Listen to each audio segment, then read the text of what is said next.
Hello दोस्तों, कैसे हो आप सब। आशा करता हूँ कि सब अच्छे होंगे। तो चलिए आइए शुरू करते हैं आज की क्लास। और इस क्लास में हम यूटेट 2019 का प्रीवियस ईयर क्वेश्चन पेपर करने वाले हैं। और इस क्लास में हम एसएसटी के 60 प्रश्नों को करने वाले हैं।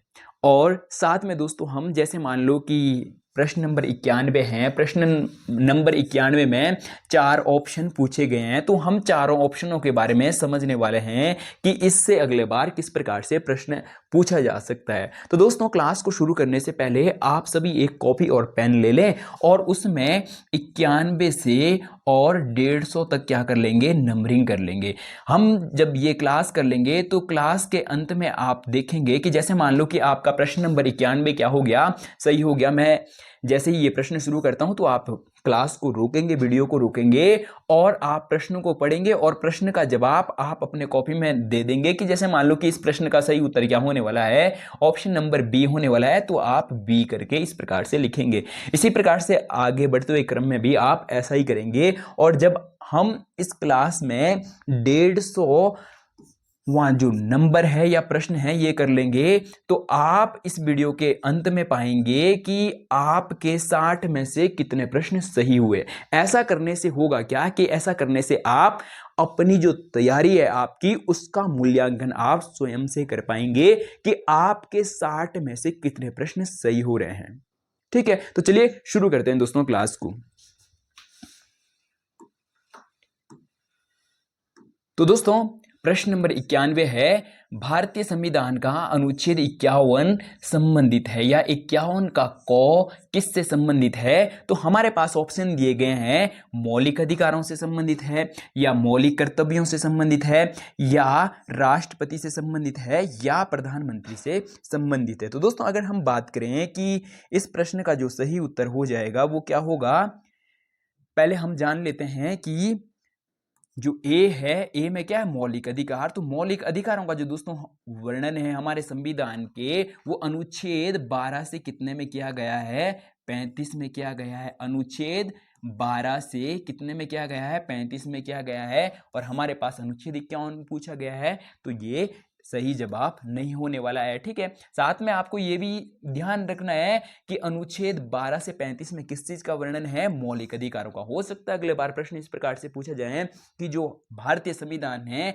भारतीय संविधान के जो मौलिक अधिकार है, मौलिक अधिकारों का वर्णन कितने से कितने अनुच्छेद में किया गया है, तो 12 से 35 में किया गया है। ठीक है, इसी प्रकार से अगर हम बात करें मौलिक कर्तव्य, ठीक है, मौलिक कर्तव्यों का जो दोस्तों वर्णन है वो भारतीय संविधान के अनुच्छेद कितने में किया गया है, अनुच्छेद 51 के क में किया गया है। तो हमें इस प्रश्न का सही जवाब मिल गया, ऑप्शन नंबर बी इस प्रश्न का सही उत्तर हो जाएगा। इसी क्रम में हम आगे बढ़ते हुए अगर हम बात करें राष्ट्रपति का वर्णन भारतीय संविधान के कौन से अनुच्छेद में किया गया है, तो अनुच्छेद 52 में वर्णन किया गया है कि भारत का क्या होगा, एक राष्ट्रपति होगा। राष्ट्रपति पद का जो वर्णन है वो अनुच्छेद 52 में है। ठीक है, अगले बार यहां से भी प्रश्न पूछा जा सकता है, इसलिए मैं प्रश्न के जो चारों ऑप्शन है, चारों ऑप्शनों के बारे में समझा दे रहा हूं या हम समझ ले रहे हैं, क्योंकि अगले बार यहां से प्रश्न पूछे जा सकते हैं।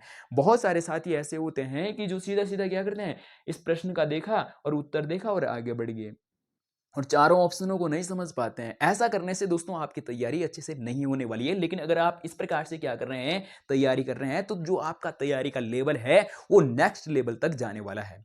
और साथ में आप अगर हमारी जो YouTube के सारथी कोचिंग सेंटर चैनल पर ही जो हमारी दोस्तों एसएसटी की जो थ्योरी क्लासें कराई जा रही है, अगर आपने अभी तक वो वीडियो देखी है तो बहुत अच्छी बात है। अगर देखी है और जितनी क्लासें देखी हैं उनमें से भी यहाँ से बहुत प्रश्न पूछे गए हैं।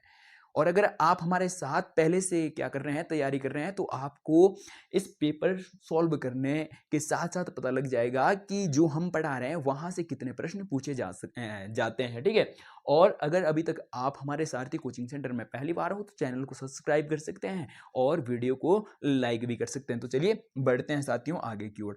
अगर दोस्तों अब हम बात करें कि प्रधानमंत्री पद, ठीक है, तो प्रधानमंत्री पद का जो दोस्तों वर्णन है वो हमारे संविधान के किसी विशेष या अलग अनुच्छेद में नहीं किया गया है, लेकिन अनुच्छेद 75 में इतना बताया गया है कि जो भारत के प्रधानमंत्री होंगे, भारत के प्रधानमंत्री की नियुक्ति किसके द्वारा की जाएगी साथियों? राष्ट्रपति के द्वारा की जाएगी। ऐसा वर्णन कहां किया गया है? ठीक है, तो अनुच्छेद 75 में किया गया है। ठीक है, प्रधानमंत्री और जो मंत्री परिषद होती है। ठीक है, तो चलिए बढ़ते हैं दोस्तों आगे की ओर। अब हम प्रश्न नंबर कौन सा समझने वाले हैं? 92 समझने वाले हैं। अगर हम बात करें इस प्रश्न के सही जवाब की, तो इस प्रश्न का सही जवाब क्या हो जाएगा? तो दोस्तों इस प्रश्न का सही जवाब क्या हो जाएगा? मौलिक कर्तव्यों का वर्णन भारत के संविधान के किस उसमें किया गया है, या अनुच्छेद 51 के क में किस चीज का वर्णन है? तो दोस्तों मौलिक कर्तव्यों का है। ठीक है, बढ़ते हैं आगे की ओर। अब साथियों हम प्रश्न नंबर 92 को समझने वाले हैं। प्रश्न नंबर 92 क्या कहने वाला है? थोड़ा सा हम इसे जूम कर लेते हैं ताकि आपको प्रश्न क्लियर दिख पाए और प्रश्न बड़ा दिख पाए। ठीक है, तो चलिए शुरू करते हैं दोस्तों। प्रश्न नंबर 92, तो साथियों प्रश्न नंबर 92 है कि गुट निरपेक्षता की नीति को भारत के विदेश नीति, साथियों प्रश्न है कि गुट निरपेक्षता की नीति को भारतीय विदेश नीति के रूप में किसने प्रारंभ की? हमें ऑप्शन दिया गया है श्रीमती इंदिरा गांधी और जवाहरलाल नेहरू जी, मोरारजी देसाई और लाल बहादुर शास्त्री। तो दोस्तों इस प्रश्न के जवाब को समझने से पहले हमें यह समझना जरूरी है कि गुट निरपेक्षता किसे कहा जाता है। तो आइए समझते हैं कि गुट निरपेक्षता किसे कहा जाता है। द्वितीय विश्व युद्ध, ठीक है, जब साथियों दूसरा विश्व युद्ध क्या हो गया था? समाप्त हो गया था। ठीक है, तो विश्व क्या हो गया था? दो गुटों में बंट गया था। पूरा के पूरा जो दोस्तों विश्व है वो दो गुटों में बंट गया था। एक गुट को हम क्या कह सकते हैं? पूंजीवादी विचारधारा कह सकते हैं। ठीक है, पूंजीवादी विचारधारा। और अगर हम दूसरे गुट की बात करें तो साम्यवादी विचारधारा, साम्यवादी विचारधारा। इन दो विचारधाराओं में साथियों क्या बट गया था? पूरा विश्व बट गया था। अगर हम बात करें कि पूंजीवादी विचारधारा का नेतृत्व कौन कर रहा था, तो दोस्तों संयुक्त राज्य अमेरिका या अमेरिका कर रहा था। ठीक है, यूएसए कर रहा था। ठीक है, इसी प्रकार से दोस्तों अगर हम बात करें कि जो साम्यवादी विचारधारा है, साम्यवादी विचारधारा का जो नेतृत्व है वो कौन कर रहा था? तो सोवियत संघ कर रहा था। कौन कर रहा था? सोवियत संघ। ठीक है, साम्यवादी विचारधारा का नेतृत्व दोस्तों कौन कर रहा था? सोवियत संघ कर रहा था। ऐसे में जब भारत क्या होता है दोस्तों? आजाद होता है। पहले हम ये भी समझ लेते हैं कि दूसरा विश्व युद्ध कब से कब लड़ा गया। तो 1939 से 1945 के बीच क्या लड़ा गया साथियों? दूसरा विश्व युद्ध लड़ा गया। अब जब दूसरा विश्व युद्ध क्या हो जाता है? समाप्त हो जाता है, तो पूरा के पूरा विश्व क्या हो जाता है? दो गुटों में बंट जाता है, या दो विचारधाराओं में बंट जाता है, या दो स्तंभों में बंट जाता है। ठीक है, अब अगर हम बात करें कि जब भारत क्या होता है 1947 में क्या होता है साथियों? आजाद होता है। हमारा देश कब आजाद होता है भाई? 1947 में आजाद होता है। अब जब हमारा देश 1947 में आजाद हुआ तो हमारे सामने भी दो रास्ते थे कि हम पूंजीवादी विचारधारा को अपनाएं या साम्यवादी विचारधारा को अपनाएं, या हम इन दोनों गुटों में से किस गुट में शामिल हो।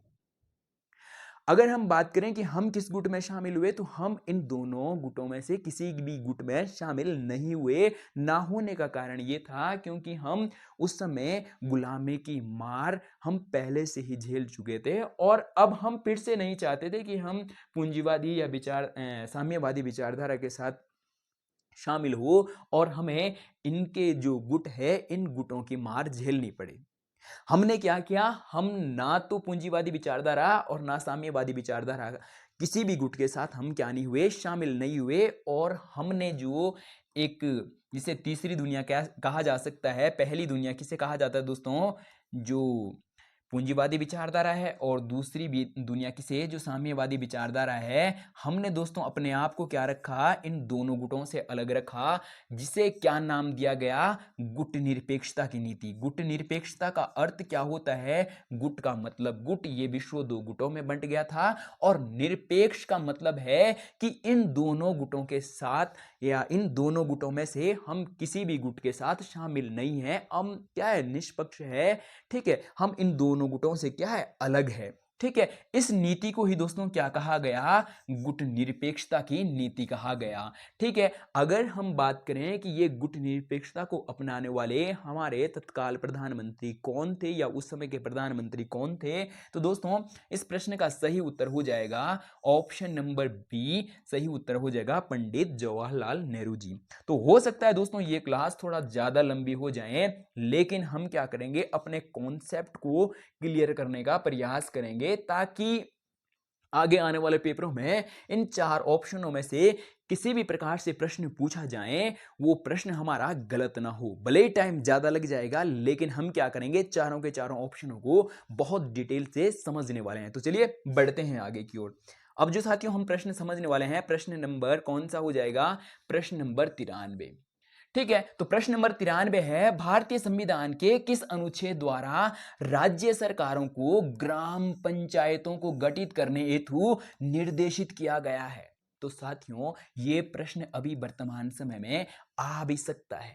जो आने वाला सितंबर में यूटेट का पेपर है, उस यूटेट पेपर में इस प्रश्न को पूछे जाने की बहुत बहुत संभावना है। क्यों संभावना है, क्योंकि हम देख रहे हैं वर्तमान समय में हमारे उत्तराखंड राज्य में जो ग्राम पंचायत है, ग्राम पंचायत की जो चुनाव है, चुनाव के लिए आजकल क्या कर रहे हैं, आसपास में प्रचार प्रसार कर रहे हैं, और इस प्रकार की चीजें आप आजकल अपने आसपास देख भी रहे होंगे। तो ये प्रश्न पूछे जाने की बहुत बहुत संभावनाएं हैं। ठीक है, तो साथियों हमारे पास अनुच्छेद 32 है कि अनुच्छेद 32 में ग्राम पंचायतों का गठन की बात की गई है या निर्देशित किया गया है, तो बिल्कुल नहीं। अगर हम बात करें अनुच्छेद 32 में किस चीज का वर्णन है, तो अनुच्छेद 32 में साथियों संवैधानिक उपचारों का अधिकार, संवैधानिक उपचारों का अधिकार,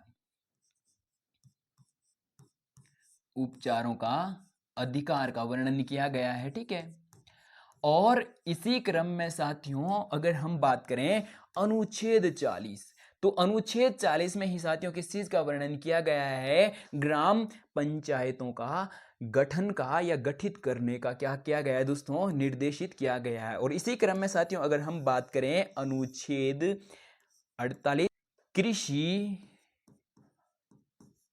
और पशुपालन, अनुच्छेद 48 में किस चीज का वर्णन है, कृषि और पशुपालन का वर्णन किया गया है। ठीक है, और इसी प्रकार से अगर हम बात करें अनुच्छेद 51, तो अनुच्छेद 51 में किस चीज का वर्णन है, तो अनुच्छेद 51 में अंतरराष्ट्रीय, अनुच्छेद 51 में किस चीज का वर्णन है, तो अंतरराष्ट्रीय शांति और सुरक्षा, शांति और सुरक्षा को बढ़ावे की बात की गई है। ठीक है, तो दोस्तों हमने चारों ऑप्शन समझ लिए। अनुच्छेद 32 में संवैधानिक उपचारों का अधिकार है का वर्णन किया गया, अनुच्छेद 40 में ग्राम पंचायतों का वर्णन किया गया है, और इसी प्रकार से अनुच्छेद 48 में कृषि और पशुपालन का जो संगठन है इसका वर्णन किया गया है। और इसी प्रकार से अगर हम बात करें अनुच्छेद 51, तो अंतर्राष्ट्रीय शांति और सुरक्षा का वर्णन किया गया है। ठीक है, तो चलिए बढ़ते हैं आगे की। तो आइए समझते हैं दोस्तों प्रश्न नंबर 94 को। तो प्रश्न नंबर 94 है, संविधान के अनुसार राज्य व्यवस्थापिका।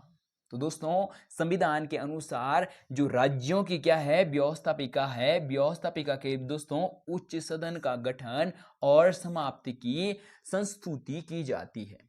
तो साथियों हमारे पास ऑप्शन है कि मुख्यमंत्री के द्वारा की जाती है, और ऑप्शन है कि मंत्रिपरिषद के द्वारा की जाती है, और ऑप्शन है दोस्तों कि राज्यपाल के द्वारा की जाती है, और ऑप्शन नंबर डी है कि विधानसभा द्वारा की जाती है। तो दोस्तों अगर हम बात करें कि जो संविधान है, संविधान के अनुसार जो राज्य की व्यवस्थापिका है, और राज्य की व्यवस्थापिका में दोस्तों जो उच्च सदन है उसके गठन की समाप्ति और संस्तुति किसके द्वारा की जाती है? तो दोस्तों इस प्रश्न का जो सही उत्तर हो जाएगा वो कौन सा हो जाएगा? ऑप्शन नंबर दोस्तों डी इसका सही उत्तर हो जाएगा कि जो राज्यों की व्यवस्थापिका है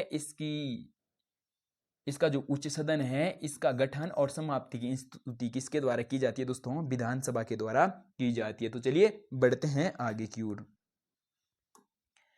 अब साथियों हम प्रश्न नंबर 95 को समझने वाले हैं कि प्रश्न नंबर 95 क्या है।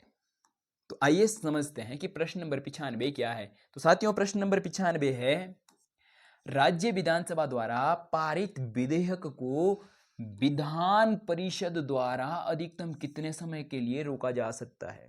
तो दोस्तों हमारे देश में जिस प्रकार से जो संसद है, संसद में दो सदन होते हैं। एक सदन को हम क्या कहते हैं? लोकसभा कहते हैं, और दूसरे सदन को हम क्या कहते हैं दोस्तों? राज्यसभा कहते हैं। इसी प्रकार से जो हमारे राज्य है, हमारे राज्यों में भी कुछ राज्यों में क्या है? विधानसभा और जो विधान परिषद है ये दो सदन है। ऐसे जो हमारे 28 राज्य है ना साथियों, हमारे अगर हम बात करें कि टोटल राज्य कितने हैं, हमारे देश में कितने राज्य हैं? 28 राज्य हैं और 8 क्या है साथियों? केंद्र शासित प्रदेश। ये केंद्र शासित प्रदेश हो जाएंगे और ये क्या हो जाएंगे? राज्य हो जाएंगे। ठीक है, 28 राज्यों में से अगर हम बात करें कि ये द्विसदनात्मक जो व्यवस्था है ये कितने राज्यों में है? दो सदन कौन कौन से हो जाएंगे? एक विधानसभा और दूसरा कौन सा? विधान परिषद। तो ऐसे हमारे 28 राज्यों में से 6 ही राज्य ऐसे हैं जिनमें विधानसभा भी है और विधान परिषद भी है। बाकी जो दोस्तों 22 राज्य हैं, 22 राज्य ऐसे हैं जिनमें सिर्फ और सिर्फ एक सदनात्मक व्यवस्था है और एक सदन वो कौन सा है? विधानसभा है। अब आइए समझते हैं कि किन किन राज्यों में क्या है? विधान परिषद है। यहां से भी अगले बार प्रश्न पूछा जा सकता है, इसलिए मैं जितने तरीकों से यूटेट में प्रश्न पूछा जा सकता है उतने सारे के सारे तरीके साथियों आपको समझाने वाला हूं या आपके साथ डिस्कस करने वाला हूं। ठीक है, तो अगर हम बात करें कि ऐसे कौन कौन से 6 राज्य हैं जिनमें विधान परिषद है। ठीक है, विधान परिषद, ये भी साथियों प्रश्न पूछा गया, यूटेट और सीटेट दोनों एग्जामों में प्रश्न पूछा गया है। तो ऐसे कौन कौन से राज्य हैं? पहला हो जाएगा उत्तर प्रदेश। ठीक है, एक। और अगर हम बात करें अगला राज्य कौन सा हो जाएगा, तो अगला राज्य हो जाएगा बिहार। ठीक है, और अगर हम बात करें अगला राज्य कौन सा हो जाएगा, तो अगला राज्य हो जाएगा आंध्र प्रदेश। ठीक है, आंध्र प्रदेश ये कौन से? तीसरे नंबर का हो जाएगा। अगर हम अगले राज्य की बात करें तो अगला राज्य हो जाएगा महाराष्ट्र। ठीक है, 4। और अगर हम अगले राज्य की बात करें तो अगला राज्य कौन सा हो जाएगा? कर्नाटक। अगला राज्य कौन सा हो जाएगा? कर्नाटक। ठीक है, ये कौन से नंबर का हो जाएगा? 5वें नंबर का हो जाएगा। अगर हम 6ठे नंबर के राज्य की बात करें तो वो कौन सा हो जाएगा? तेलंगाना। तेलंगाना क्या हो जाएगा? 6ठे नंबर का राज्य हो जाएगा कि जो भारत के ऐसे राज्य हैं जिनमें विधानसभा और विधान परिषद दोनों सदन है या द्विसदनात्मक जो 6 राज्य हैं वो ये हैं। अगले बार इनमें से प्रश्न पूछा जा सकता है। ठीक है, अब अगर हम बात करें कि भारत का सबसे नवनिर्मित राज्य कौन सा है, तो वो भी तेलंगाना है।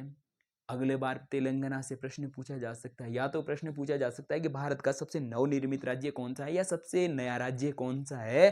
ठीक है, तो कौन सा? तेलंगाना हो जाएगा। अगर हम बात करें कि तेलंगाना कब से एक नया राज्य बना, तो तेलंगाना कब से नया राज्य बना? तो 2 जून, कब से? 2 जून और 2014 से तेलंगाना एक नया राज्य बना, या तेलंगाना का जो गठन होता है वो 2 जून 2014 को होता है। ठीक है, अगर हम बात करें कि तेलंगाना किस राज्य से अलग हुआ, तो तेलंगाना किससे? आंध्र प्रदेश से।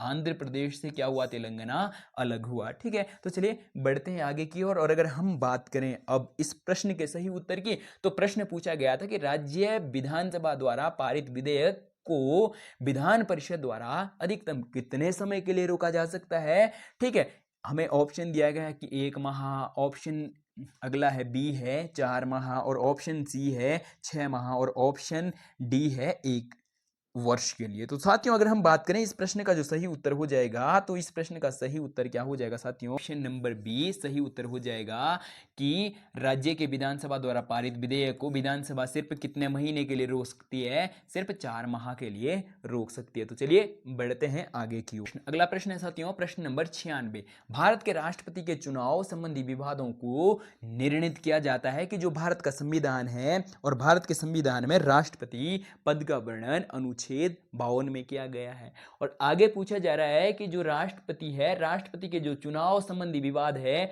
उन चुनाव संबंधी विवादों को कौन निर्णित करता है या उन पर कौन फैसला करता है? अगर चुनाव में विवाद हो जाता है तो उनकी सुनवाई कौन करेगा? हमारे पास ऑप्शन दिया गया है कि सदन द्वारा की जाती है, संसद द्वारा की जाती है, और अगला है भारत के सर्वोच्च न्यायालय द्वारा की जाती है, और ऑप्शन नंबर सी है लोकसभा के द्वारा, और ऑप्शन नंबर डी है निर्वाचन आयोग के द्वारा। तो साथियों अगर हम बात करें कि इस प्रश्न का सही उत्तर क्या होने वाला है, ऑप्शन नंबर बी सही उत्तर हो जाएगा कि राष्ट्रपति के चुनाव संबंधी विवादों को निर्णित कौन करता है? तो भारत के सर्वोच्च न्यायालय द्वारा निर्णित किए जाते हैं। ठीक है, तो चलिए बढ़ते हैं आगे की ओर। और अगला जो प्रश्न है वो प्रश्न हो जाएगा प्रश्न नंबर 97। तो आइए समझते हैं प्रश्न नंबर 97 क्या है।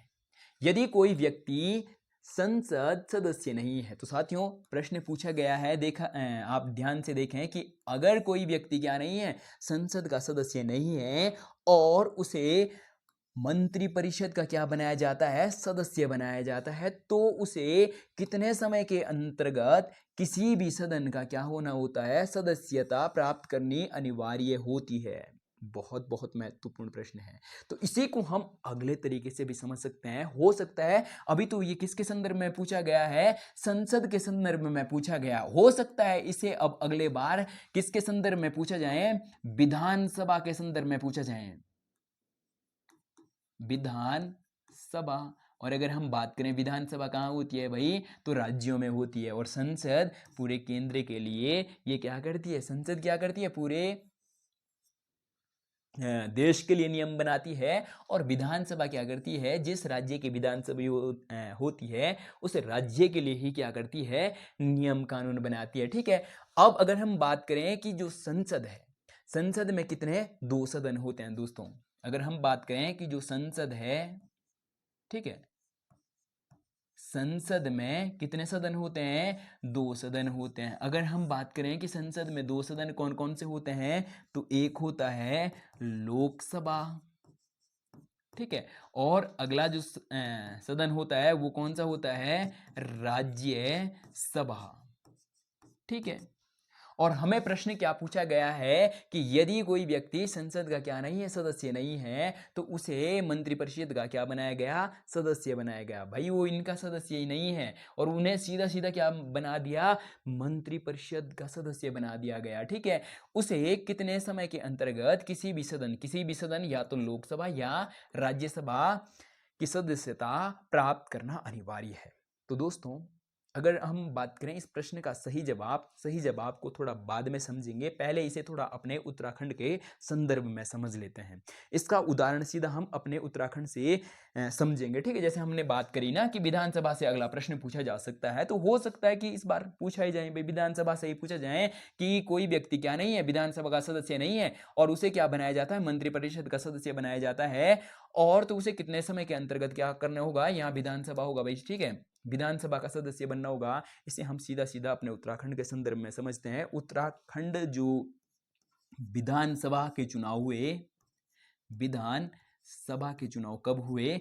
2022 में हुए। और 2022 में हमने देखा कि जो अभी वर्तमान हमारे क्या है? मुख्यमंत्री जी हैं। तो मुख्यमंत्री जी क्या करेंगे? अपने विधायक सीट से क्या कर गए? चुनाव हार गए, और उन्हें क्या बनाया गया? सीधा चुनाव हारने के बाद भी उन्हें मुख्यमंत्री जी बनाया गया।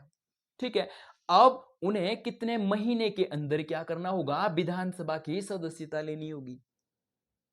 तो उन्होंने कितने माह के अंदर पुनः क्या कराए? उपचुनाव कराए, और उपचुनाव करने के 6 माह के अंदर क्या करनी होती है साथियों, विधानसभा की या संसद की सदस्यता लेनी होती है। अगर किसी को मंत्री बनाया जाता है या प्रधानमंत्री बनाया जाता है या मुख्यमंत्री बनाया जाता है और वो किसी भी सदन का क्या नहीं है, सदस्य नहीं है, या वो राज्यों की बात करें तो वो किसका, विधानसभा का सदस्य नहीं है, तो हमारे मुख्यमंत्री जी भी उस समय विधानसभा के क्या नहीं थे, सदस्य नहीं थे, लेकिन उन्हें मुख्यमंत्री बनाया गया। तो 6 माह के अंदर उन्हें क्या करना था, उपचुनाव करवाना था, और उपचुनाव में उस सीट से क्या करना है, जिस भी सीट से वो उपचुनाव लड़ेंगे उस सीट से क्या करना है, चुनाव को जीतना है। और जब चुनाव को जीत जाते हैं तभी वो उस पद पर बने रहते हैं। ठीक है, तो चलिए बढ़ते हैं आगे की ओर, और इस प्रश्न का जो सही उत्तर हो जाएगा वो क्या हो जाएगा, तो 6 माह। इस प्रश्न का सही उत्तर क्या हो जाएगा, 6 माह के अंदर क्या करना है, किसकी सदस्यता लेनी है, या तो संसद की सदस्यता लेनी है, और अगर हम राज्यों की बात करें तो विधानसभा की सदस्यता लेनी होती है। चलिए बढ़ते हैं आगे की ओर। अब साथियों हम प्रश्न नंबर 98 को समझने वाले हैं कि प्रश्न नंबर 98 क्या है। ठीक है, तो साथियों प्रश्न नंबर 98 है, भारत के राष्ट्रपति के खिलाफ महाभियोग प्रक्रिया भारतीय संविधान के किस अनुच्छेद के तहत की गई है।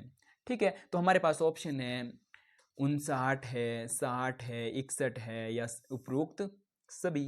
साथियों अगर हम बात करें अनुच्छेद 59 में किस चीज का वर्णन है, राष्ट्रपति पद के लिए शर्तें, राष्ट्रपति पद के लिए शर्तें। ठीक है, शर्तों का वर्णन किया गया है। इसी प्रकार से अगर हम बात करें अनुच्छेद 60 की, तो अनुच्छेद 60 में किस चीज का वर्णन है, राष्ट्रपति के शपथ या प्रतिज्ञा, शपथ या प्रतिज्ञा की बात की गई है।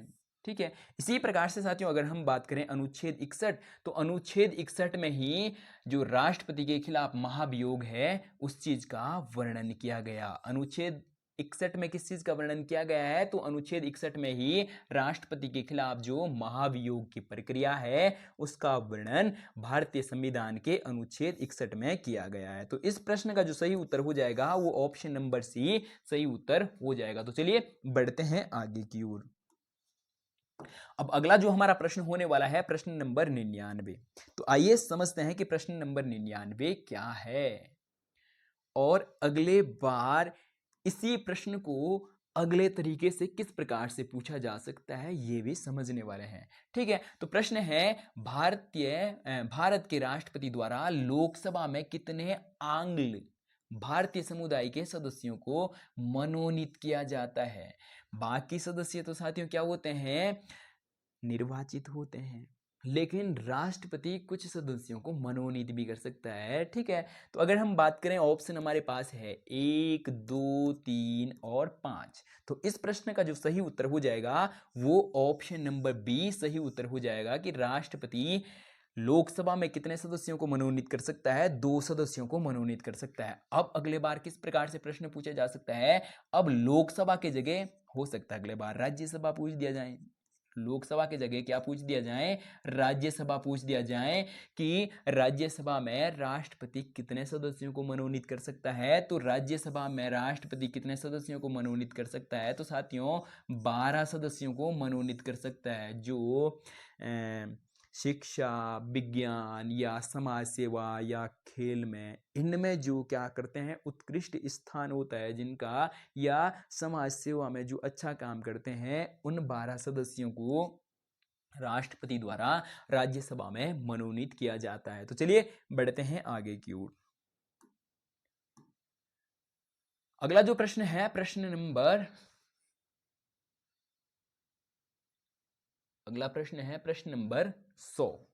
तो आइए समझते हैं साथियों, प्रश्न नंबर 100 है, भारतीय संसद के संयुक्त अधिवेशन की अध्यक्षता, संयुक्त अधिवेशन का मतलब क्या हो जाएगा, पहले तो यही समझना जरूरी है। संयुक्त अधिवेशन का मतलब हो जाएगा कि जो हमारी संसद है और संसद में जो 2 सदन हैं, 2 सदन कौन कौन से हो जाएंगे, एक हो जाएगा लोकसभा और दूसरा हो जाएगा राज्यसभा। सभा, ये संसद में क्या है, 2 सदन है। यहां से भी किस प्रकार से प्रश्न पूछा जा सकता है, अलग अलग प्रकार से, जितने भी प्रकारों से साथियों प्रश्न पूछे जाएंगे वो सारे तरीके हम समझने वाले हैं, भले ही क्लास लंबी हो जाए। ठीक है, तो एक प्रश्न यहां से पूछा जा सकता है कि संसद में कितने सदन होते हैं, तो 2 सदन होते हैं। अगला प्रश्न इस प्रकार से पूछा जा सकता है कि संसद के कितने अंग होते हैं, तो अगर हम अंग की बात करें तो अलग प्रश्न हो जाएगा, अगर हम सदन की बात करें तो अलग प्रश्न हो जाएगा। ठीक है, अगर हम अभी संसद के सदन, सदन कितने हो जाएंगे, 2 हो जाएंगे। ठीक है, लोकसभा और राज्यसभा। अगर अब हम बात करें अंग की, अभी बात किसकी कर रहे हैं, अंग की, तो तीसरा अंग कौन सा हो जाएगा साथियों, राष्ट्रपति हो जाएगा। तीसरा अंग कौन सा हो जाएगा, राष्ट्रपति भी क्या है, संसद का अंग है।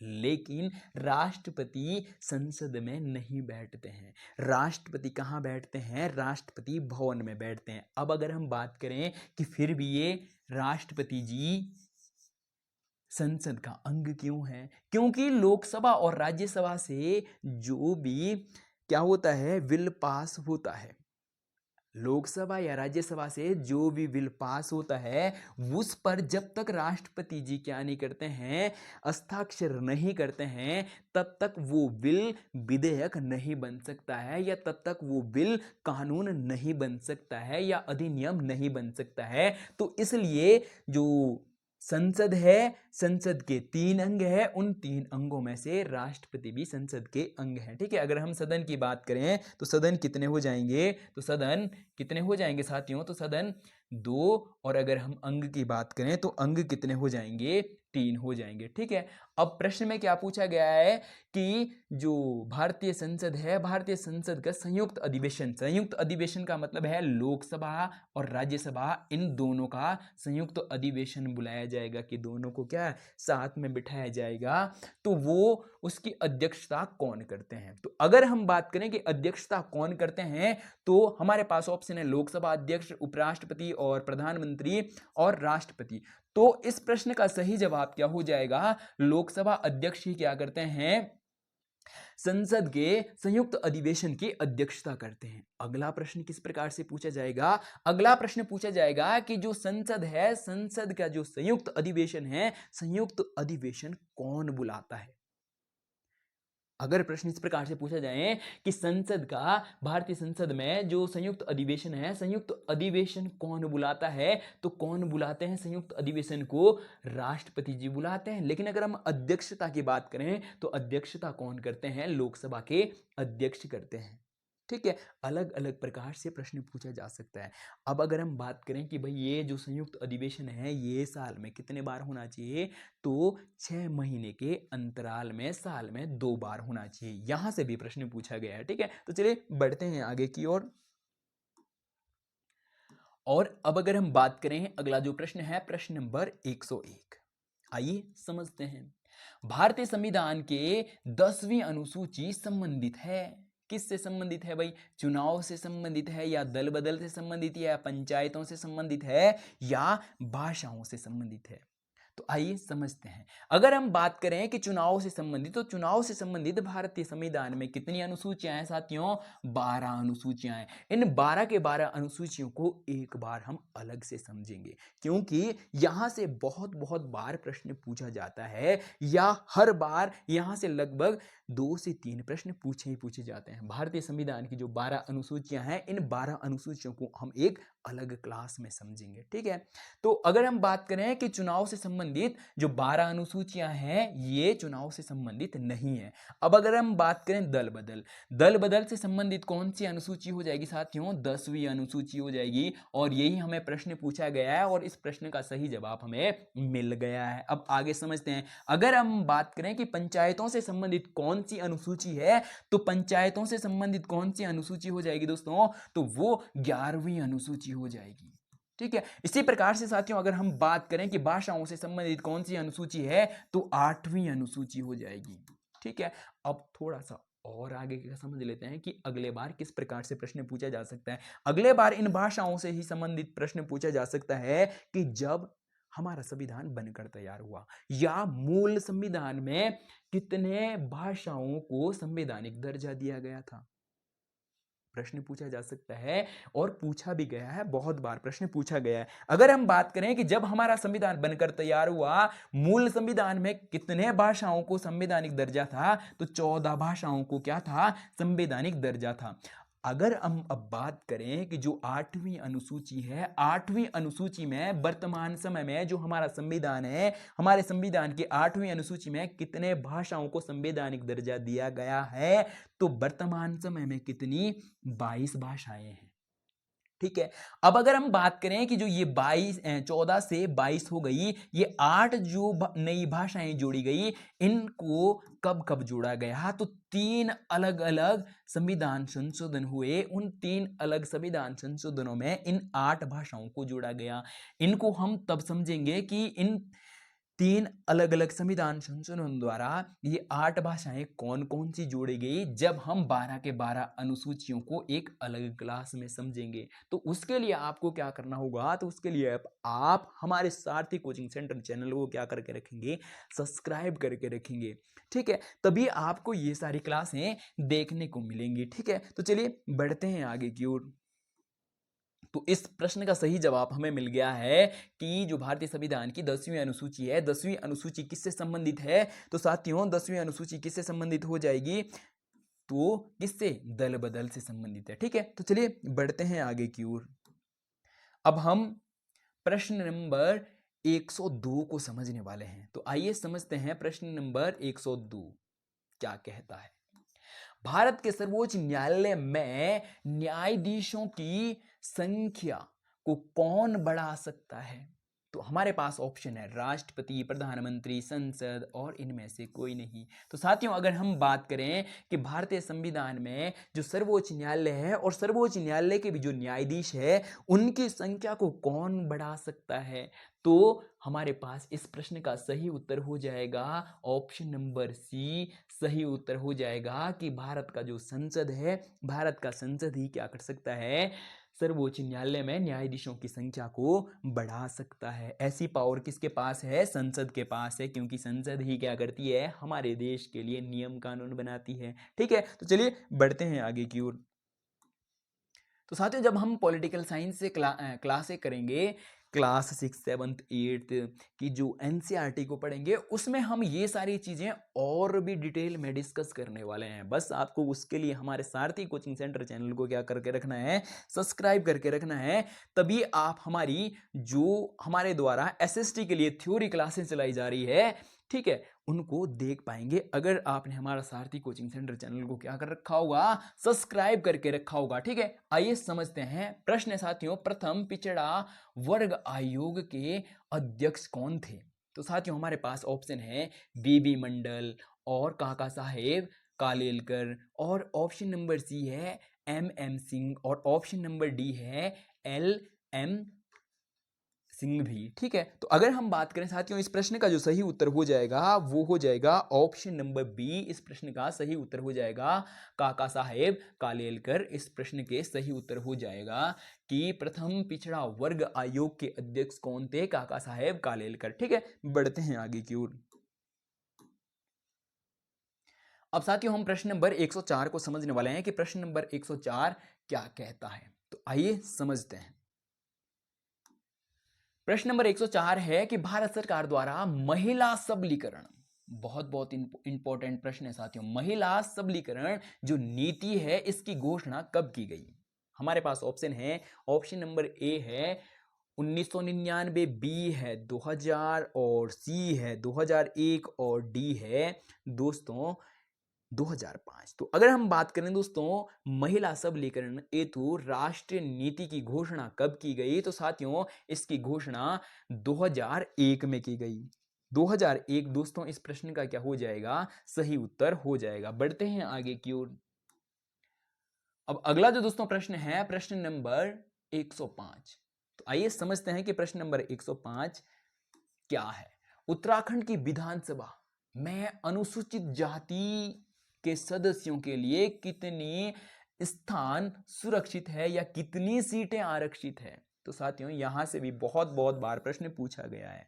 अगर हम बात करें कि उत्तराखंड की जो विधानसभा है, उत्तराखंड की विधानसभा में जो कुल सीटें आरक्षित है एससी और एसटी के लिए, एससी और एसटी के लिए जो दोस्तों उत्तराखंड विधानसभा में टोटल सीटें जो आरक्षित है वो कितनी है? 15 है। प्रश्न इस प्रकार से भी पूछा जा सकता है। अगला प्रश्न पूछा जा सकता है कि उत्तराखंड विधानसभा में एससी और एसटी, अनुसूचित जाति और अनुसूचित जनजाति के लिए कितनी सीटें आरक्षित है? अगर दोनों के लिए पूछा जाए, ठीक है, तो दोनों के लिए कितनी हो जाएगी? 15 हो जाएगी। अगर हम अब बात करें एससी के लिए, तो एससी के लिए ही हमारे यहां पर प्रश्न पूछा गया है, तो इस प्रश्न का सही उत्तर क्या हो जाएगा? ऑप्शन नंबर सी 13 सही हो जाएगा। अब अगर प्रश्न पूछा जाए कि एसटी के लिए, अनुसूचित जनजाति के लिए उत्तराखंड की विधानसभा में कितनी सीटें आरक्षित है, तो कितनी हो जाएगी भाई? 2 सीटें। ठीक है, यहां कहीं ऐसा ऑप्शन नहीं है, लेकिन 2 सीटें क्या हो जाएगी? उत्तराखंड में विधानसभा के लिए एसटी के लिए क्या है? आरक्षित है। अब अगर हम बात करें कि ये 2 सीटें कौन कौन सी है, यहां से भी बहुत बार प्रश्न पूछा गया है कि उत्तराखंड की विधानसभा में एसटी के लिए या अनुसूचित जनजाति के लिए 2 सीटें कौन कौन सी आरक्षित है। तो अगर हम बात करें कि वो 2 सीटें कौन सी है, तो भैया एक तो अपना चक्राता है। अगर मैं बात करूं कि मेरी विधानसभा सीट कौन सी है, तो वो भी चक्राता ही आती है। हम चक्राता विधानसभा से आते हैं। तो साथियों आप भी कमेंट करके बता सकते हैं कि आपकी उत्तराखंड में कौन सी विधानसभा है या आप कौन सी विधानसभा सीट से आते हैं, कमेंट करके बता सकते हैं। ठीक है, और अगर हम बात करें कि भैया ये चक्राता कहाँ पड़ता है, तो ये देहरादून जनपद में पड़ता है, लगभग सभी को पता होगा।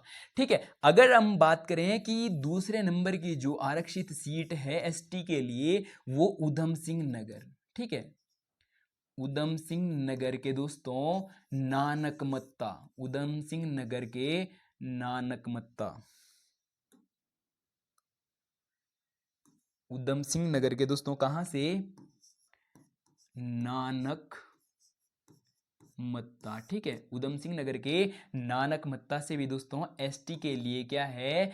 उत्तराखंड विधानसभा में आरक्षित सीट है। और इसी प्रकार से हमारे चक्राता से भी है। तो आप भी कमेंट करके बता सकते हैं कि आप उत्तराखंड के कौन से विधानसभा सीट से आते हैं। और साथ में जो हमें उत्तराखंड से बाहर से भी साथी हमारी क्लास को देख रहे हैं, वो भी कमेंट करके बता सकते हैं कि आप हमें कौन से राज्य से देख रहे हैं और आपकी कौन सी विधानसभा सीट है। और साथ में आप अपने अपने विधानसभा सीट से दोस्तों अपने अपने विधायक का नाम भी कमेंट करके बता सकते हैं कि आपके विधानसभा सीट से आपके विधायक जी कौन हैं। तो अगर हम बात करें कि चक्राता से कौन विधायक है भैया हमारे, तो प्रीतम सिंह जी हैं। ठीक है, चलिए बढ़ते हैं आगे की ओर और आप भी कमेंट करके बता सकते हैं। ठीक है, ऐसा करने से क्या होगा कि आपको एक तो अपनी विधानसभा सीट मालूम हो जाएगी। बहुत बार साथियों हमें क्या होता है कि हमें अपने विधानसभा के बारे में भी नहीं पता होता है कि हम कौन से विधानसभा में आते हैं। ठीक है,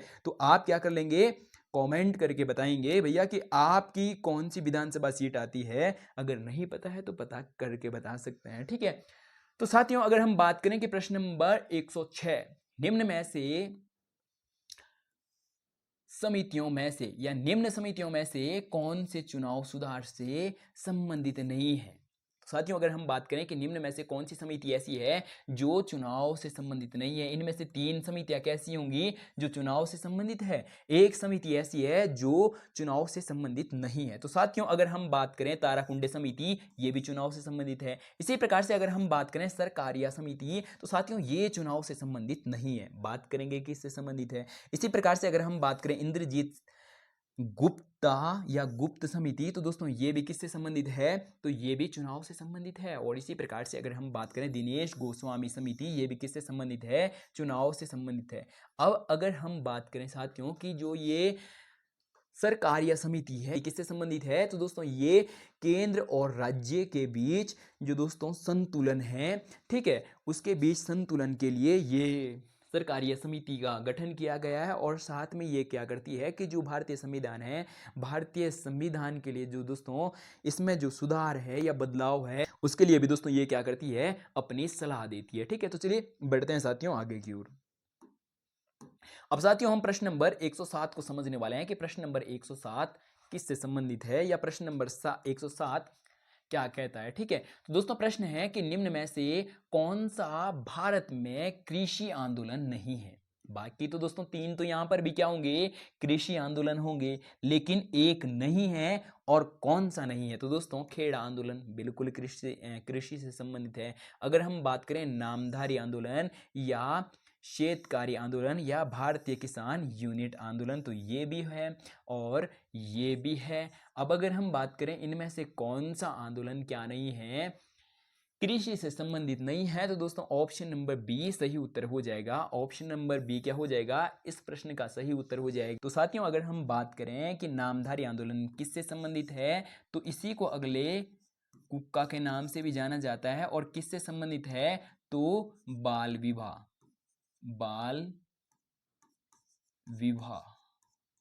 उन्मूलन से है। कि ये किससे संबंधित है, बाल विवाह उन्मूलन से है। ठीक है, और बाकी ये तीन जो आंदोलन है ये किससे संबंधित है साथियों, तो ये कृषि से संबंधित है। तो चलिए बढ़ते हैं आगे की ओर।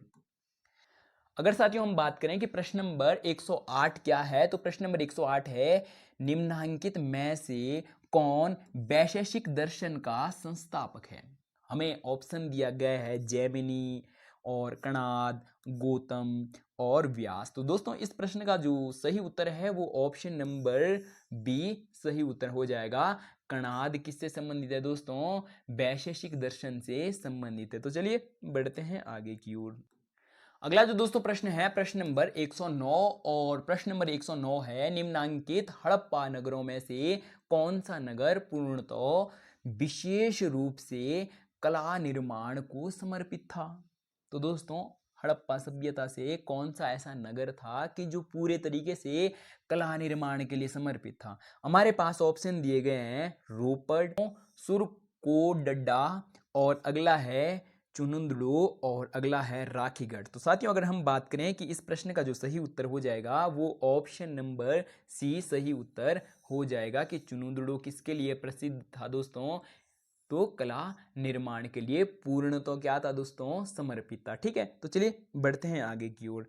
तो आइए समझते हैं दोस्तों प्रश्न नंबर 110। और अगर हम बात करें कि प्रश्न नंबर 110 क्या है, तो निम्नांकित में से कौन सा शेरसुन महाजनपद की राजधानी थी। हमें ऑप्शन दिया गया है कौशल, कांची, मथुरा और उज्जैनी। तो साथियों इस प्रश्न का जो सही उत्तर हो जाएगा वो ऑप्शन नंबर सी सही उत्तर हो जाएगा कि शेरसुन महाजनपद की राजधानी कौन सी थी साथियों, मथुरा थी। बढ़ते हैं अगले प्रश्न की ओर। और अगला जो दोस्तों प्रश्न है प्रश्न नंबर 111। तो आइए समझते हैं प्रश्न नंबर 111 को कि प्रश्न नंबर 111 क्या कहता है। तो साथियों प्रश्न नंबर 111 है कि निम्नांकित में से किस स्थान पर हमें अशोक का बृहद शिलालेख, बृहद का मतलब दोस्तों बड़ा शिलालेख मिला। ऑप्शन नंबर 1 है सोपारा, और अगला है मास्की और ब्रह्मगिरी और सारनाथ। तो दोस्तों इस प्रश्न का जो सही उत्तर हो जाएगा वो ऑप्शन नंबर ए सही उत्तर हो जाएगा कि अशोक का जो बृहद शिलालेख है वो कहां से मिला साथियों, तो सोपारा से मिला।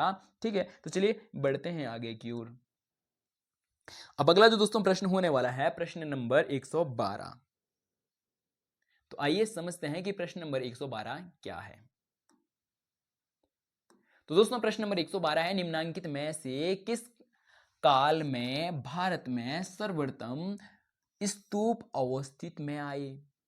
हमें ऑप्शन दिया गया है प्रथम सदी में या द्वितीय सदी ईसा पूर्व, या ऑप्शन नंबर सी है तृतीय सदी ईसा पूर्व में, या ऑप्शन नंबर डी है चतुर्थ सदी ईसा पूर्व। दोस्तों अगर हम बात करें कि इस प्रश्न का जो सही उत्तर हो जाएगा वो क्या हो जाएगा, ऑप्शन नंबर सी सही उत्तर हो जाएगा। इस प्रश्न का जो दोस्तों सही उत्तर हो जाएगा वो ऑप्शन नंबर सी क्या हो जाएगा, सही उत्तर हो जाएगा कि तृतीय सदी में जो भारत है, भारत में सर्वप्रथम क्या आए, स्तूप अवस्थित में आए। ठीक है, या अस्तित्व में आए। ठीक है, तो चलिए बढ़ते हैं साथियों आगे की ओर। तो दोस्तों प्रश्न नंबर 113 है निम्नांकित संतों में से कौन गरीब नवाज के नाम से जाना जाता है? तो दोस्तों ये प्रश्न अगले बार भी पूछा जा सकता है, इंपॉर्टेंट प्रश्न है। हमें ऑप्शन दिया गया है ख्वाजा मुइनुद्दीन चिश्ती, और ऑप्शन नंबर बी है शेख सलीम चिश्ती, और ऑप्शन नंबर सी है दोस्तों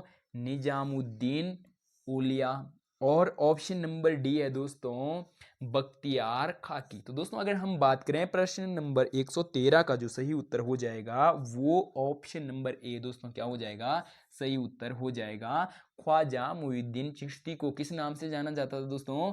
गरीब नवाज के नाम से जाना जाता था। बढ़ते हैं आगे की ओर। अगला जो साथियों प्रश्न है प्रश्न नंबर 114, तो आइए समझते हैं। प्रश्न नंबर 114 है दोस्तों, निम्नांकित में से कौन मुगल काल में प्रचलित पद जिन्स ए कालीम का अर्थ है? तो दोस्तों हमें ऑप्शन दिया गया है दूषित फसल, ऑप्शन बी है उत्तम फसल, ऑप्शन सी है शिक्षित पुरुष, और ऑप्शन डी है साथियों अशिक्षित पुरुष। तो दोस्तों अगर हम बात करें प्रश्न नंबर 114 की, तो दोस्तों इस प्रश्न का सही उत्तर हो जाएगा उत्तम फसल को क्या कहा जाता था? जिन्स ए कालीम कहा जाता था। तो चलिए बढ़ते हैं दोस्तों आगे की ओर। अब हम प्रश्न नंबर 115 को समझने वाले हैं, तो आइए समझते हैं दोस्तों प्रश्न नंबर 115। और ये जो दोस्तों प्रश्न है इनके बारे में हम जो चार ऑप्शन है, चारों ऑप्शनों के बारे में डिटेल से जो चर्चा है वो नहीं कर सकते हैं, क्योंकि इनका सीधा सीधा हम क्या कर सकते हैं, आंसर समझ सकते हैं। ठीक है, बाकी जो चार ऑप्शन है वो समझने लायक उतने नहीं है, और जहां पर भी ऐसा होगा कि चार ऑप्शन समझाने लायक है तो वहां पर समझा दिए जाएंगे। ठीक है, तो चलिए बढ़ते हैं दोस्तों आगे की ओर। और अगला प्रश्न है दोस्तों, निम्नांकित में से कौन सल्तनत काल में बंदगाह थे? हमें ऑप्शन दिया गया है घरेलू सेवाओं के लिए क्रय किए गए दास, और बी है कृषि सेवाओं के लिए क्रय किए गए दास, और ऑप्शन सी है धार्मिक सेवाओं के लिए क्रय किए गए दास, और ऑप्शन डी है सैन्य सेवाओं के लिए क्रय किए गए दास। यानी जो सैन्य सेवाओं के लिए खरीदे गए जो दास है वो किसके लिए? सल्तनत काल में बंदगान थे। तो दोस्तों इस प्रश्न का जो सही उत्तर हो जाएगा वो ऑप्शन नंबर डी दोस्तों क्या हो जाएगा, सही उत्तर हो जाएगा कि सल्तनत काल में बंदगान कौन थे जिन्हें सैन्य सेवाओं के लिए क्रय किया जाता था। ठीक है, तो चलिए बढ़ते हैं दोस्तों आगे की ओर। अगला जो दोस्तों प्रश्न है प्रश्न नंबर 116, अलाउद्दीन खिलजी के शासन काल में खराज की दर क्या थी? तो दोस्तों खराज क्या है? कर है, और अलाउद्दीन खिलजी के समय 3 प्रकार का कर लिया जाता था, उन्हीं में से एक क्या था? खराज भी था। और खराज दोस्तों जो किसान है, ठीक है, किसान के उपज का दोस्तों कितने परसेंट लिया जाता था? तो दोस्तों 50% लिया जाता था। किसान के उपज का कितना परसेंट लिया जाता था साथियों? 50% लिया जाता था। अगर हम बात करें कि किससे लिया जाता था, तो दोस्तों गैर मुस्लिमों से लिया जाता था। ठीक है, और ये प्रश्न आगे भी पूछा जा सकता है कि खराज किससे लिया जाता था? तो दोस्तों गैर मुस्लिमों से लिया जाता था। तो चलिए बढ़ते हैं दोस्तों आगे की ओर। अगला जो दोस्तों प्रश्न है प्रश्न नंबर 117, और प्रश्न नंबर 117 है निम्नांकित में से किससे उत्तर में रूर का अभिलेख संबंधित है? हमें ऑप्शन दिया गया है चेर, चोल, पांड्य और पल्लव। तो दोस्तों अगर हम बात करें इस प्रश्न के सही उत्तर की, तो दोस्तों किससे संबंधित था? दोस्तों चोल से संबंधित था। तो चलिए बढ़ते हैं दोस्तों आगे की ओर। अगला जो दोस्तों प्रश्न होने वाला है प्रश्न नंबर 118, निम्नांकित में से किस रानी ने, तो दोस्तों प्रश्न है कि किस रानी ने अपने अभिलेखों में अपना नाम बदला और स्वयं को पुरुष प्रदर्शित किया? तो दोस्तों रानी है, लेकिन अपने अभिलेखों में उसने अपने आप को क्या दर्शाया? पुरुष दर्शाया। ऐसी रानी कौन सी थी? हमारे पास ऑप्शन ए है रुद्रमा देवी, ऑप्शन बी है अहिल्या भाई, ऑप्शन सी है रमा भाई, और ऑप्शन डी है रजिया सुल्तान। तो दोस्तों अगर हम बात करें इस प्रश्न का जो सही उत्तर हो जाएगा ऑप्शन नंबर ए सही उत्तर हो जाएगा कि रुद्रमा देवी ने अपने आप को अपने अभिलेखों में साथियों पुरुष के रूप में प्रदर्शित किया। ठीक है, और अगर हम बात करें कि रजिया सुल्तान, तो दोस्तों रजिया सुल्तान से भी प्रश्न पूछा जा सकता है। रजिया सुल्तान क्या थी दोस्तों? दिल्ली सल्तनत की दोस्तों पहली महिला शासक थी। ठीक है, यहां से भी प्रश्न बहुत से भी बहुत बार पूछे गए हैं। यूटेट की बात कर लें, सीटेट की बात कर लें, हर एग्जाम में साथियों यहां से प्रश्न पूछा गया है। ठीक है, अब साथियों हम प्रश्न नंबर 119 को समझने वाले हैं कि प्रश्न नंबर 119 क्या है। आइए समझते हैं। तो साथियों प्रश्न है, निम्नांकित में से वो कौन सा व्यक्ति है जिसने वीर शैव आंदोलन का प्रारंभ किया? ऑप्शन नंबर 1 है नमालवार, बी है दोस्तों सुंदरार, और ऑप्शन सी है बसवन्ना, और ऑप्शन डी है दोस्तों अपार। तो दोस्तों अगर हम बात करें इस प्रश्न का जो सही उत्तर हो जाएगा वो ऑप्शन नंबर सी सही उत्तर हो जाएगा। बसवन्ना क्या है दोस्तों? वो व्यक्ति है जिसने वीर शैव आंदोलन का क्या किया? प्रारंभ किया। तो चलिए बढ़ते हैं आगे की ओर और अगला जो दोस्तों प्रश्न है प्रश्न नंबर 120। ठीक है, आइए समझते हैं। तो दोस्तों प्रश्न नंबर 120 है, निम्नांकित में से कौन 1857 के विद्रोह से संबंधित पुस्तक? तो दोस्तों हमें क्या बताना है? 1857 से संबंधित जो विद्रोह है, विद्रोह से संबंधित मांझा प्रवास के लेखक। तो दोस्तों हमें क्या बताना है कि मांझा प्रवास जो पुस्तक है उसके लेखक कौन है? अगले बार इस प्रकार से भी प्रश्न पूछा जा सकता है कि मांझा प्रवास पुस्तक किससे संबंधित है? तो दोस्तों 1857 का जो विद्रोह है उससे संबंधित है। और अगर हम बात करें कि इसके जो लेखक है, लेखक कौन हो जाएंगे? तो दोस्तों इसके जो लेखक है वो कौन हो जाएंगे? विष्णु भट्ट गॉड से। ठीक है, तो दोस्तों बढ़ते हैं आगे की ओर और आशा करता हूं कि आप को ये क्लास अच्छी लग रही होगी और साथ में साथियों आपको जो हमारे द्वारा कराया जा रहा है UTET previous year question paper 2019 इसको सॉल्व करने में दोस्तों मजा आ रहा होगा। अगला जो दोस्तों प्रश्न है वो है प्रश्न नंबर 121। तो साथियों प्रश्न है, निम्नांकित में से किस वर्ष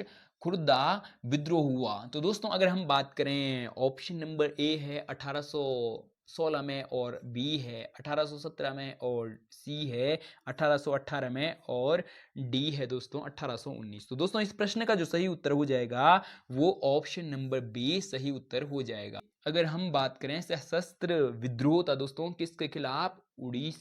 उड़ीसा जो राज्य है, उड़ीसा राज्य के लोगों का दोस्तों ये अंग्रेजों के प्रति क्या था दोस्तों? सशस्त्र विद्रोह था। इस प्रश्न का सही उत्तर क्या हो जाएगा दोस्तों?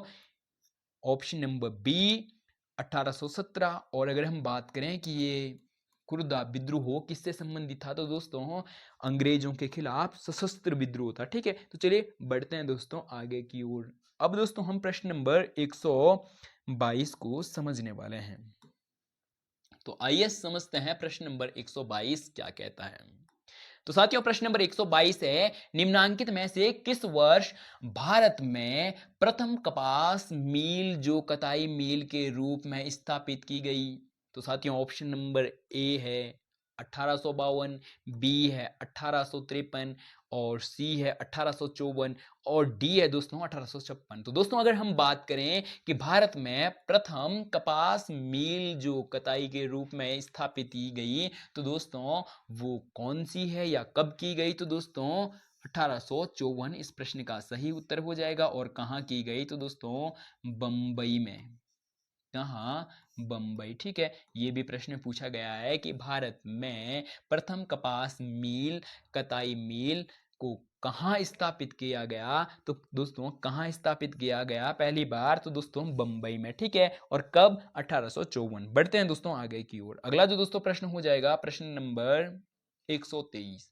तो आइए समझते हैं साथियों कि प्रश्न नंबर 123 क्या है और ये अगले बार किस प्रकार से प्रश्न पूछा जा सकता है। तो दोस्तों प्रश्न है, निम्नांकित में से किसे स्त्री पुरुष तुलना पुस्तक प्रकाशित की? तो दोस्तों किसने स्त्री पुरुष की जो तुलना है वो पुस्तक प्रकाशित किए? हमें ऑप्शन दिया गया है ताराबाई शिंदे, पंडिता रमाबाई और रुकिया सखावत। अगला ऑप्शन है साथियों रस सुंदरी देवी। तो दोस्तों अगर हम बात करें कि इस प्रश्न का जो सही उत्तर हो जाएगा वो ऑप्शन नंबर ए सही उत्तर हो जाएगा कि ताराबाई शिंदे ने क्या करी दोस्तों, स्त्री पुरुष की तुलना नामक पुस्तक प्रकाशित की। ठीक है, अब साथियों हम प्रश्न नंबर 124 को समझने वाले हैं। ठीक है, तो आइए समझते हैं दोस्तों प्रश्न नंबर 124। प्रश्न नंबर 124 है निम्नांकित में से किसने आत्मसम्मान आंदोलन की स्थापना की? तो दोस्तों हमारे पास ऑप्शन है अंबेडकर या नारायण गुरु या ज्योतिबा फुले और चौथा ऑप्शन है दोस्तों पेरियार। तो दोस्तों अगर हम बात करें कि इस प्रश्न का सही उत्तर क्या हो जाएगा, तो ऑप्शन नंबर डी दोस्तों इस प्रश्न का सही उत्तर हो जाएगा कि ऑप्शन नंबर डी क्या हो जाएगा दोस्तों, इस प्रश्न का सही उत्तर हो जाएगा कि आत्मसम्मान आंदोलन की स्थापना किसने करी दोस्तों, तो पेरियार ने करी। ठीक है, बढ़ते हैं दोस्तों आगे की ओर। अब अगर दोस्तों हम बात करें अगला जो प्रश्न है प्रश्न नंबर 125, तो आइए समझते हैं। तो दोस्तों प्रश्न नंबर 125 है पोर्ट ब्लेयर निम्नलिखित में से किस द्वीप पर अवस्थित है? हमें ऑप्शन दिया गया है उत्तरी अंडमान में है या मध्य अंडमान में है या दक्षिणी अंडमान में है या लघु अंडमान में है। दोस्तों अगर हम बात करें कि जो पोर्ट ब्लेयर जो दोस्तों क्या है द्वीप है वो कहाँ अवस्थित है, तो दोस्तों दक्षिण अंडमान में अवस्थित है। ठीक है, तो चलिए बढ़ते हैं आगे की ओर। और इनको दोस्तों हम जब ज्योग्राफी का जो दोस्तों सिलेबस है वो पूरा कर लेंगे। अभी हम किसका कर रहे हैं, ज्योग्राफी का ही कर रहे हैं। ज्योग्राफी में दोस्तों अभी हमारी जो एसएसटी के लिए थ्योरी क्लास चल रही है वो क्लास 6 की ज्योग्राफी चल रही है। और जब क्लास 6 की ज्योग्राफी खत्म हो जाएगी तो उसके बाद दोस्तों हम क्लास 6 की ही पॉलिटिकल और उसके बाद हिस्ट्री, इसी प्रकार से दोस्तों इसी क्रम में हम क्या करने वाले हैं, आगे बढ़ने वाले हैं। ठीक है, तो दोस्तों अगर आप हमारी थ्योरी क्लास देखना चाहते हैं तो उसके लिए दोस्तों आप हमारे सारथी कोचिंग सेंटर चैनल को क्या करके रखें, सब्सक्राइब करके रखें और साथ में दोस्तों बेल आइकन को भी प्रेस करके रखें ताकि हमारे आने वाले अगले क्लासों का जो दोस्तों नोटिफिकेशन है वो आप तक सबसे पहले पहुंचे। ठीक है, तो चलिए बढ़ते हैं दोस्तों आगे की ओर। नंबर 126 है दोस्तों किसी स्थान का स्थानीय समय। तो दोस्तों किसी स्थान का जो स्थानीय समय है वो कितना है दोस्तों, 6 प्रातः 6 AM कह सकते हैं या 6 AM कह सकते हैं। ठीक है, जबकि उसी स्थान का ग्रीनविच मेन टाइम, ठीक है GMT कितना है दोस्तों, प्रातः 3 बजे हैं। उस स्थान का देशांतर क्या होगा, तो दोस्तों हमें उस स्थान का क्या करना है, देशांतर को ज्ञात करना है। तो दोस्तों इससे पहले जो हमारी एसएसटी के लिए थ्योरी क्लासें कराई गई है उसमें इसे बहुत डिटेल में समझाया भी गया है। अगर आपने वो क्लास देखी होगी तो आप इस प्रश्न का जो जवाब है वो बड़े आसानी से दे पाएंगे। अगर आपने उन क्लासों को नहीं देखा है तो हो सकता है कि थोड़ी बहुत कठिनाई आ रही होंगी। तो चलिए समझते हैं। तो दोस्तों इसको थोड़ा सा हम डिटेल में समझने वाले हैं। ठीक है, अगर हम बात करें कि जो हमारी पृथ्वी है, हमारी पृथ्वी दोस्तों जो देशांतरों की संख्या, पहले दोस्तों हमें अक्षांश देशांतर अच्छे से समझना पड़ेगा। उनको हमने बहुत डिटेल में समझाया है साथियों। अक्षांश रेखाएं क्या होती है, देशांतर रेखाएं क्या होती है या उनका उपयोग हम किन के लिए करते हैं। ठीक है, या अक्षांश और देशांतर किस प्रकार की रेखाएं हैं, तो दोस्तों काल्पनिक रेखाएं हैं। ठीक है, तो बहुत डिटेल में समझाया साथियों हमने।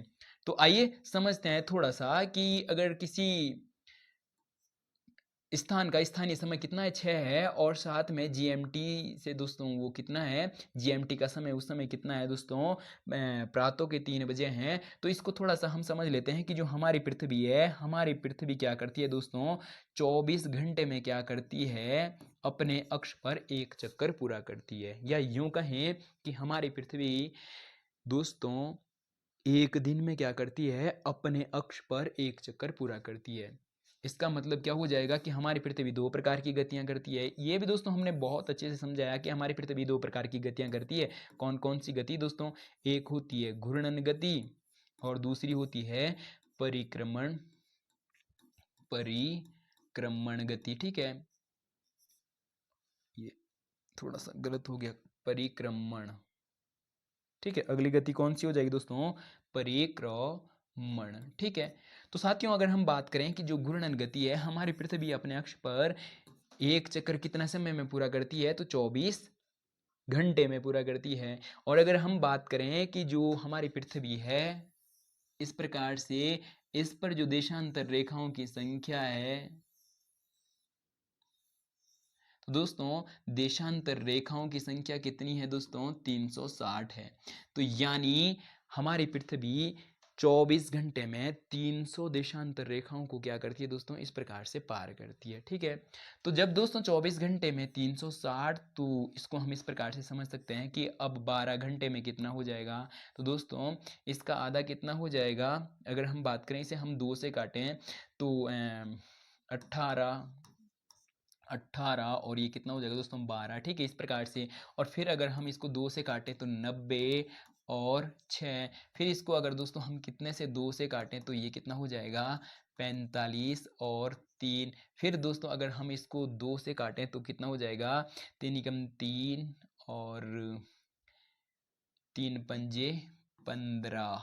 ठीक है, तो दोस्तों हमने देखा कि हमारी जो पृथ्वी है, हमारी पृथ्वी, ठीक है, कितने? 1 घंटे में हमारी पृथ्वी क्या करती है दोस्तों? 1 घंटे में कितने देशांतरों को पार करती है? 15 देशांतरों को पार करती है। ठीक है, अब यहाँ पर बताया गया है, यहाँ पर क्या बताया गया है साथियों? थोड़ा सा इसको मिटा लेते हैं। यहाँ पर बताया गया है कि अगर किसी स्थान का जो स्थानीय समय कितना है? 6 है, और ग्रीनविच पर उस समय कितना है, तो हमें क्या बताना है दोस्तों कि वो स्थान का देशांतर कितना होगा। तो दोस्तों इसको हम इस प्रकार से कह सकते हैं कि जब हमारी पृथ्वी 1 घंटे में दोस्तों कितना? 15 देशांतर पार करती है। ठीक है, और इसी प्रकार से 2 घंटे में 45 देशांतर, 2 घंटे में 30 देशांतर पार करेगी, और 3 घंटे में कितना दोस्तों? 45 देशांतर। और बात कब की हो रही है? तो दोस्तों जब हम ग्लोब है, ग्लोब पर जब हम पूरब की ओर जाते हैं तो 1 घंटा बढ़ता है। अगर दोस्तों हम 15 देशांतर आगे गए तो 1 घंटा बढ़ेगा, 30 देशांतर आगे गए 2 घंटा, और 45 देशांतर आगे गए तो 3 घंटे बढ़ेंगे। तो दोस्तों यहाँ पर कितने का अंतर हो रहा है दोस्तों? तो 3 घंटे का अंतर हो रहा है। तो 3 घंटे में दोस्तों कितना कितना देशांतर आगे बढ़े दोस्तों? हम 45 देशांतर आगे बढ़े। ठीक है, और हमें पता है कि अगर हम कहाँ पूरब की ओर जाते हैं तो समय बढ़ता है। तो इसी प्रकार से ग्रीनविच पर कितना हो रहा है? 3 घंटे हो रहा है, या 3 बज रहे हैं। तो यहाँ पर स्थान का स्थानीय समय कितना है? 6। तो दोस्तों हमें समझ में आ गया कि ये कितना है? पूरब। कितना? 45 डिग्री पूरब। तो दोस्तों अगर हम बात करें इस प्रश्न का सही उत्तर क्या हो जाएगा? ऑप्शन नंबर ए सही उत्तर हो जाएगा कि 45 डिग्री पूरब दोस्तों क्या हो जाएगा? उस स्थान का देशांतरीय विस्तार हो जाएगा। ठीक है, चलिए बढ़ते हैं आगे की ओर। अगर दोस्तों हम बात करें कि भारत के संदर्भ में यहाँ से किस प्रकार से प्रश्न पूछा जा सकता है, तो दोस्तों अगर हम बात करें कि जो जीएमटी है, अगर हम बात करें जीएमटी, भारत का समय या भारत का मानक समय जीएमटी से दोस्तों कितना आगे हैं? 5.5 घंटे आगे हैं। ठीक है, और अगर साथियों हम बात करें कि भारत का जो मानक समय है, मानक समय का जो दोस्तों विस्तार है वो क्या है, या भारत का मानक समय कितना है, तो दोस्तों वो है 82.5 डिग्री पूर्वी देशांतर। ठीक है, इनको साथियों हमने जो हमारी थ्योरी क्लास हैं उनमें बहुत डिटेल से समझाया है। ठीक है, तो चलिए बढ़ते हैं दोस्तों आगे की। अगला प्रश्न है दोस्तों प्रश्न नंबर 127। साथियों प्रश्न है कि निम्नलिखित भारतीय नदियों में से कौन सी नदी ज्वारानुद्मुख या एस्चुरी का निर्माण करती है? हमें ऑप्शन दिया गया है कावेरी, गोदावरी, महानदी, ताप्ती। तो दोस्तों अगर हम बात करें इस प्रश्न का सही उत्तर की, तो ऑप्शन नंबर डी सही उत्तर हो जाएगा कि जो ताप्ती नदी है वो क्या करती है दोस्तों? ज्वार नदमुख का निर्माण करती है। ठीक है, तो चलिए बढ़ते हैं दोस्तों आगे की ओर। और अगला जो दोस्तों प्रश्न होने वाला है प्रश्न नंबर 128। तो साथियों प्रश्न नंबर 128 है,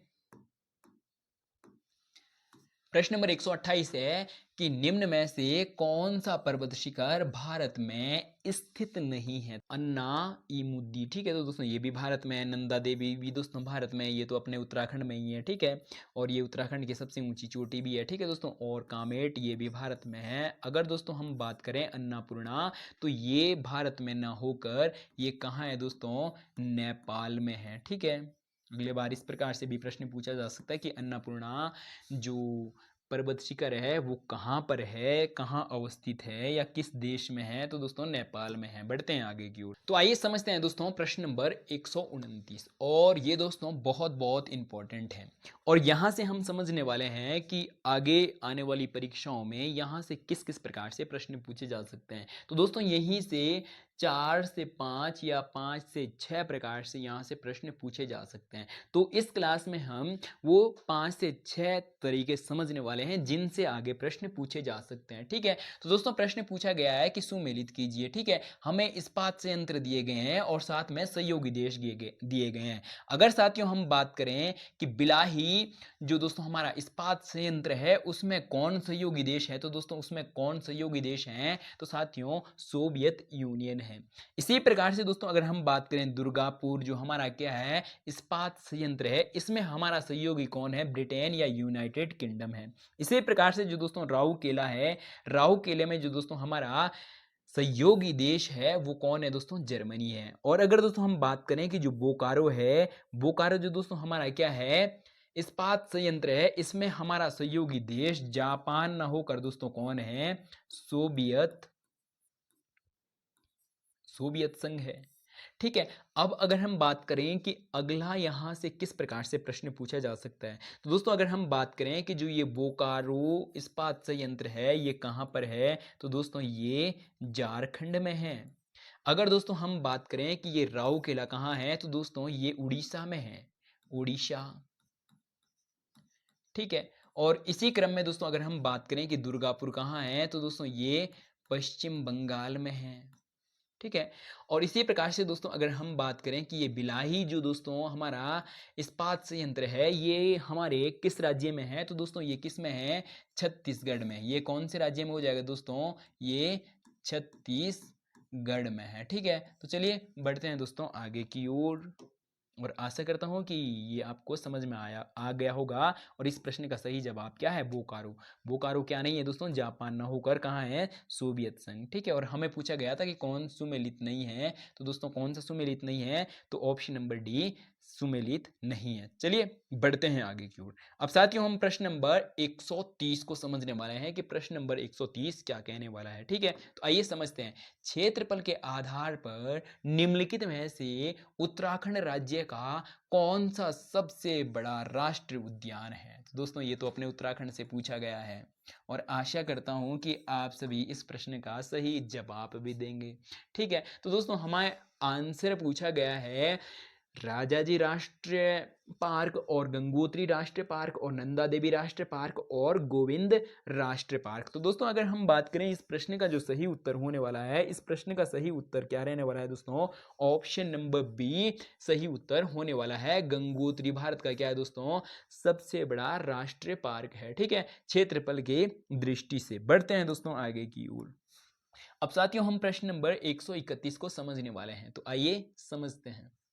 तो दोस्तों प्रश्न नंबर 131 है, निम्नलिखित में से कौन सा कथन बहुउद्देशीय नदी परियोजनाओं के पक्ष में तर्क दिया गया तर्क नहीं है। तो दोस्तों बहुउद्देशीय का नदी परियोजना का मतलब क्या है कि जो हम नदियों पर क्या बनाते हैं साथियों, डैम बनाते हैं या बांध बनाते हैं, उससे दोस्तों हम बहुत सारे लक्ष्यों की क्या करते हैं, प्राप्ति करते हैं, ठीक है। जैसे मान लो कि कौन कौन से हैं, तो वो हम इसमें समझ भी लेंगे, ठीक है। पहला है दोस्तों कि बहुउद्देशीय का जो परियोजनाएं होती है वो जल बहाव को नियंत्रित करके बाढ़ पर काबू पाती है। बिल्कुल सही है दोस्तों कि ये जो दोस्तों हम डैम बनाते हैं, बांध बनाते हैं, तो ये जो बाढ़ है, बाढ़ पर भी क्या करती है, काबू पाती है। बिल्कुल सही बात है। और अगला है दोस्तों बहुउद्देशीय का जो परियोजनाएं होती है वो उन क्षेत्रों में जल लाती है जहां जल की कमी होती है। बिल्कुल सही बात है दोस्तों, ये ऐसे क्षेत्रों में भी क्या लाती है, जल लाती है जहां पर जल नहीं है। इनके द्वारा दोस्तों हम जो रोका हुआ पानी है, रोके हुए पानी की जो दोस्तों हम दिशा बदल देते हैं, हम नहर के माध्यम से उनकी क्या बदल देते हैं, दिशा बदल देते हैं। इसका उदाहरण दोस्तों हम इस प्रकार से समझ सकते हैं कि जो राजस्थान में जो दोस्तों सबसे लंबी नहर है, भारत की जो सबसे लंबी नहर है वो कौन सी है दोस्तों, इंदिरा गांधी नहर है। उसको भी दोस्तों इसी प्रकार से पानी रोक कर राजस्थान तक जल पहुंचाया गया है। ठीक है, अगला ऑप्शन है दोस्तों बहुउद्देशीय परियोजनाओं से बृहद स्तर पर विस्थापन होता है। और अगला है बहुउद्देशीय परियोजनाएं विद्युत पैदा करती है। बिल्कुल करती है। तो दोस्तों अगर हम बात करें कि इस प्रश्न का सही उत्तर कौन सा नहीं होगा, कि सही तर्क कौन सा नहीं है, तो दोस्तों सही तर्क कौन सा नहीं है, ऑप्शन नंबर सही तर्क नहीं है। क्यों? क्योंकि इसमें बताया गया कि बहुउद्देशीय परियोजनाएं क्या बृहद स्तर पर विस्थापन करती है। विस्थापन तो करती है लेकिन इसका उद्देश्य ये नहीं होता है कि हम लोगों को विस्थापित करें। उद्देश्य की प्राप्ति हमारी कुछ और होती है। भले ही लोगों को क्या करना पड़ता है, अपने घर बार छोड़कर अन्य जगहों पर जाना पड़ता है, लेकिन उद्देश्य ये नहीं था कि हमें लोगों को वहां से क्या करना था, विस्थापित करना था। ठीक है, तो दोस्तों ऑप्शन नंबर सी इस प्रश्न का क्या हो जाएगा, सही उत्तर हो जाएगा। तो चलिए बढ़ते हैं दोस्तों आगे की ओर। अब साथियों हम प्रश्न नंबर 132 को समझने वाले हैं। और प्रश्न नंबर 132 जो दोस्तों ये बहुत बहुत इंपॉर्टेंट प्रश्न है। ये सीटेट की बात करें, यूटेट की बात करें, बहुत बहुत बार ये प्रश्न पूछा भी गया है। साथियों प्रश्न है कि निम्नलिखित में से भारतीय राज्य तीन ओर से अंतरराष्ट्रीय सीमाओं से घिरा हुआ है, कि भारत का ऐसा कौन सा राज्य है जो तीनों ओर से दोस्तों किससे घिरा हुआ है, तो अंतरराष्ट्रीय सीमा। अंतरराष्ट्रीय सीमा का मतलब होता है दोस्तों कि ऐसा राज्य जो किसी दूसरे राज्य के साथ भी क्या कर रहा है, अपनी सीमा बना रहा है, कि तीनों ओर से क्या कर रहा है, दूसरे राज्यों के साथ भी अपनी सीमा बना रहा है, इस प्रकार से। ठीक है, 1 2 और 3 इस प्रकार से। अगर दोस्तों हम बात करें, हमें ऑप्शन दिया गया त्रिपुरा, असम, नागालैंड, बिहार, तो इस प्रश्न का जो दोस्तों सही उत्तर हो जाएगा ऑप्शन नंबर ए। दोस्तों क्या हो जाएगा, इस प्रश्न का सही जवाब क्या हो जाएगा दोस्तों, ऑप्शन नंबर ए सही उत्तर हो जाएगा। त्रिपुरा दोस्तों भारत का इस प्रकार से ये असम हो जाएगा। ठीक है, उसके बाद दोस्तों ये त्रिपुरा, और ये दोस्तों कौन है, मिजोरम, और ये इस प्रकार से भारत के दूसरे राज्य हैं। और यहाँ पर क्या है दोस्तों, यहाँ पर सिक्किम है। ठीक है, तो त्रिपुरा दोस्तों यहाँ से भी बांग्लादेश से इसकी सीमा लगती है, और नीचे से भी दोस्तों इसकी सीमा बांग्लादेश से लगती है, और इधर से भी दोस्तों इसकी सीमा बांग्लादेश से लगती है। तो भारत का दोस्तों ऐसा राज्य कौन सा है जो तीनों ओर से अंतरराष्ट्रीय सीमा बनाता है, तो त्रिपुरा है। ठीक है, तो चलिए बढ़ते हैं दोस्तों आगे की ओर। अगर हम बात करें दोस्तों असम की, तो असम बांग्लादेश के साथ दो जगहों से दोस्तों क्या करता है, सीमा साझा करता है या शेयर करता है। ठीक है, बढ़ते हैं आगे की ओर। अगला प्रश्न है दोस्तों, केरवाभू आकृति हिमालय के किस भाग में पाई जाती है। हमें ऑप्शन दिया गया है सिक्किम हिमालय, और अगला ऑप्शन है अरुणाचल हिमालय, और अगला ऑप्शन है दोस्तों हिमाचल हिमालय, और ऑप्शन नंबर डी दोस्तों इस प्रश्न का सही उत्तर हो जाएगा कश्मीर हिमालय में दोस्तों क्या पाई जाती है, केरवाभू आकृति पाई जाती है। ठीक है, चलिए बढ़ते हैं दोस्तों आगे की ओर।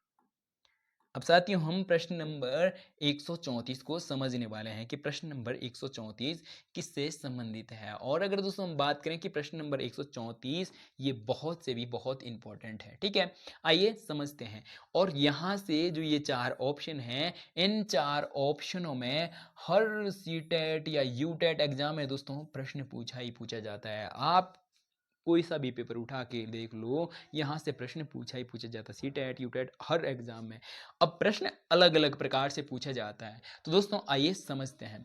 तो दोस्तों प्रश्न पूछा गया मैं कि भारत में हाथी के संरक्षण एवं आवास बचाव के लिए प्रोजेक्ट एलिफेंट प्रारंभ किया गया, एक प्रश्न। और दूसरा प्रश्न दोस्तों, तीसरा प्रश्न, चौथा प्रश्न, पांचवा प्रश्न, अलग अलग प्रकार से दोस्तों यहां से प्रश्न पूछे जा सकते हैं। तो दोस्तों इसका सही उत्तर क्या हो जाएगा, ऑप्शन नंबर बी सही उत्तर हो जाना है। अब दोस्तों हम समझने वाले हैं कि 1972 में क्या हुआ। तो 1972 में दोस्तों वन्य जीव संरक्षण, वन्य जीव संरक्षण अधिनियम बनाया गया कि हम क्या करेंगे कि जो वनों में रहने वाले जीव है उनके लिए संरक्षण करेंगे, ठीक है। और 1973 में दोस्तों प्रोजेक्ट टाइगर, बहुत बहुत बार दोस्तों ये भी प्रश्न पूछा गया है कि प्रोजेक्ट टाइगर, ठीक है, प्रोजेक्ट टाइगर कब प्रारंभ किया गया, तो दोस्तों प्रोजेक्ट, और अगर दोस्तों हम बात करें कि 1976 में हमने कौन सा प्रोजेक्ट तैयार किया गया, तो ये आपके लिए दोस्तों गृह कार्य के रूप में क्या है, प्रश्न है, आप कमेंट करके बताएं कि 1976 में हमने कौन सा प्रोजेक्ट तैयार किया, ठीक है। तो चलिए बढ़ते हैं दोस्तों आगे की ओर। अब साथियों अगला जो प्रश्न है, प्रश्न नंबर 135, आइए समझते हैं। तो दोस्तों प्रश्न नंबर 135 है, पार साइबेरियन रेल मार्ग के संदर्भ में निम्न में से कौन सा कथन सत्य नहीं है। हमें ऑप्शन दिया गया। अगर दोस्तों हम बात करें कि पार साइबेरियन जो रेल मार्ग है ये कहाँ पर है, तो दोस्तों ये एशिया में ही है। एशिया में भी दोस्तों कहाँ, रूस, ठीक है, रूस से होता हुआ दोस्तों ये चीन, रूस, और अगला दोस्तों कौन सा है, जो पूर्वी यूरोप है उनसे होता हुआ दोस्तों ये रेल मार्ग जाता है। तो ये दो पहिया वाला या दोहरा जो दोस्तों रेल मार्ग है, ठीक है, वो सबसे लंबा रेल मार्ग है साथियों ये, ठीक है। एशिया में बात कर लें या विश्व की बात कर लें, तो विश्व में जो दोहरा रेल मार्ग है वो विश्व का सबसे लंबा रेल मार्ग दोस्तों कौन सा है, तो पार साइबेरियन रेल मार्ग है, ठीक है। अब हम इसके संदर्भ में प्रश्न को समझने वाले हैं। पहला ऑप्शन है दोस्तों, यह विश्व का सबसे लंबा दोहरा पथ, तो दोस्तों दोहरे पथ वाला क्या है, ये साइबेरियन रेल मार्ग विश्व का सबसे क्या है दोस्तों, लंबा रेल मार्ग है, ठीक है। युक्त विद्युतीकृत पार महाद्वीप रेल मार्ग है, ठीक है, बिल्कुल सही बात है। और अगला है दोस्तों, यह व्लादिवोस्टोक से सेंट पीटर्सबर्ग तक जाता है, बिल्कुल सही बात है। और अगला है दोस्तों, अगला है कि यह अपने एशियाई प्रदेश में पश्चिमी यूरोप के बाजारों से जोड़ता है। और अगला है दोस्तों, ये नहीं दिख रहा है तो थोड़ा सा प्रश्न को हम ऊपर कर लेंगे। अगला ऑप्शन है दोस्तों, वैंकूवर इस रेल मार्ग पर पड़ने वाला एक महत्वपूर्ण नगर है। तो दोस्तों अगर हम बात करें, ए भी सही है और बी भी सही है और डी भी सही है। अगर दोस्तों हम बात करें कि जो ऑप्शन नंबर सी है ये क्यों गलत है, तो दोस्तों यहाँ पर दिया गया है एशियाई प्रदेशों को पश्चिमी यूरोप, तो दोस्तों पश्चिमी यूरोप से तो नहीं जोड़ता है। जैसे मान लो कि ये वाला क्या है दोस्तों, यूरोप है, तो ये इधर वाला पश्चिमी यूरोप हो जाएगा, इधर वाला पूर्वी यूरोप। तो दोस्तों ये रेल मार्ग कहाँ, चीन से होते हुए रूस, इस प्रकार से रूस से होते हुए ये इस प्रकार से जो पूर्वी यूरोप है, पूर्वी यूरोप को तो जोड़ता है साथियों एशिया से, लेकिन जो ये पश्चिमी यूरोप है, पश्चिमी यूरोप को नहीं जोड़ता है। तो इसलिए ऑप्शन नंबर सी क्या हो जाएगा दोस्तों, प्रश्न में हमें यही पूछा गया था कि कौन सा ऑप्शन सही नहीं है, ठीक है। तो चलिए बढ़ते हैं साथियों आगे की। अगला जो दोस्तों प्रश्न है, प्रश्न नंबर 136, आइए समझते हैं कि निम्नलिखित दक्षिण अमेरिका राष्ट्रों में से कौन सा एक ओपेक का सदस्य है। तो दोस्तों हमें बताना है कि निम्न में से कौन सा ओपेक का एक क्या है, सदस्य है। ये दक्षिण अमेरिका के क्या है दोस्तों, राष्ट्र या देश हैं, ठीक है। तो आइए समझते हैं। तो दोस्तों पहला ऑप्शन हमें चिली दिया गया है, अगला ब्राजील, अगला वेनेजुएला और अगला पेरू। तो दोस्तों अगर हम बात करें कि ये ओपेक क्या है, तो दोस्तों ओपेक क्या है, जो पेट्रोल निर्यातक देश है उन 15 देशों का दोस्तों ये क्या है, ओपेक एक संगठन है, ठीक है। अगर हम बात करें कि इनमें से कौन सा दक्षिण अमेरिका का ऐसा राष्ट्र या ऐसा देश है जो ओपेक का सदस्य है, तो दोस्तों ऑप्शन नंबर सी सही उत्तर हो जाएगा, वेनेजुएला, ठीक है। बढ़ते हैं दोस्तों आगे की ओर। अब अगला जो दोस्तों प्रश्न है, प्रश्न नंबर 137। तो साथियों प्रश्न नंबर 137 है, निम्नलिखित में से किस विद्वान ने सर्वप्रथम भूगोल या ज्योग्राफी शब्द का प्रयोग किया। हमें ऑप्शन है अरस्तु, गैलीलियो, इरेटोस्थनीज और हेरोडोटस। तो दोस्तों अगर हम बात करें इस प्रश्न का जो सही उत्तर होने वाला है वो ऑप्शन नंबर सी इस प्रश्न का सही उत्तर हो जाएगा कि सबसे पहले ज्योग्राफी या भूगोल शब्द का जो प्रयोग किया वो किसने किया दोस्तों, इरेटोस्थनीज ने किया, ठीक है। चलिए बढ़ते हैं साथियों आगे की ओर। अगला जो दोस्तों प्रश्न है, प्रश्न नंबर 138, आइए समझते हैं कि प्रश्न नंबर 138 क्या है।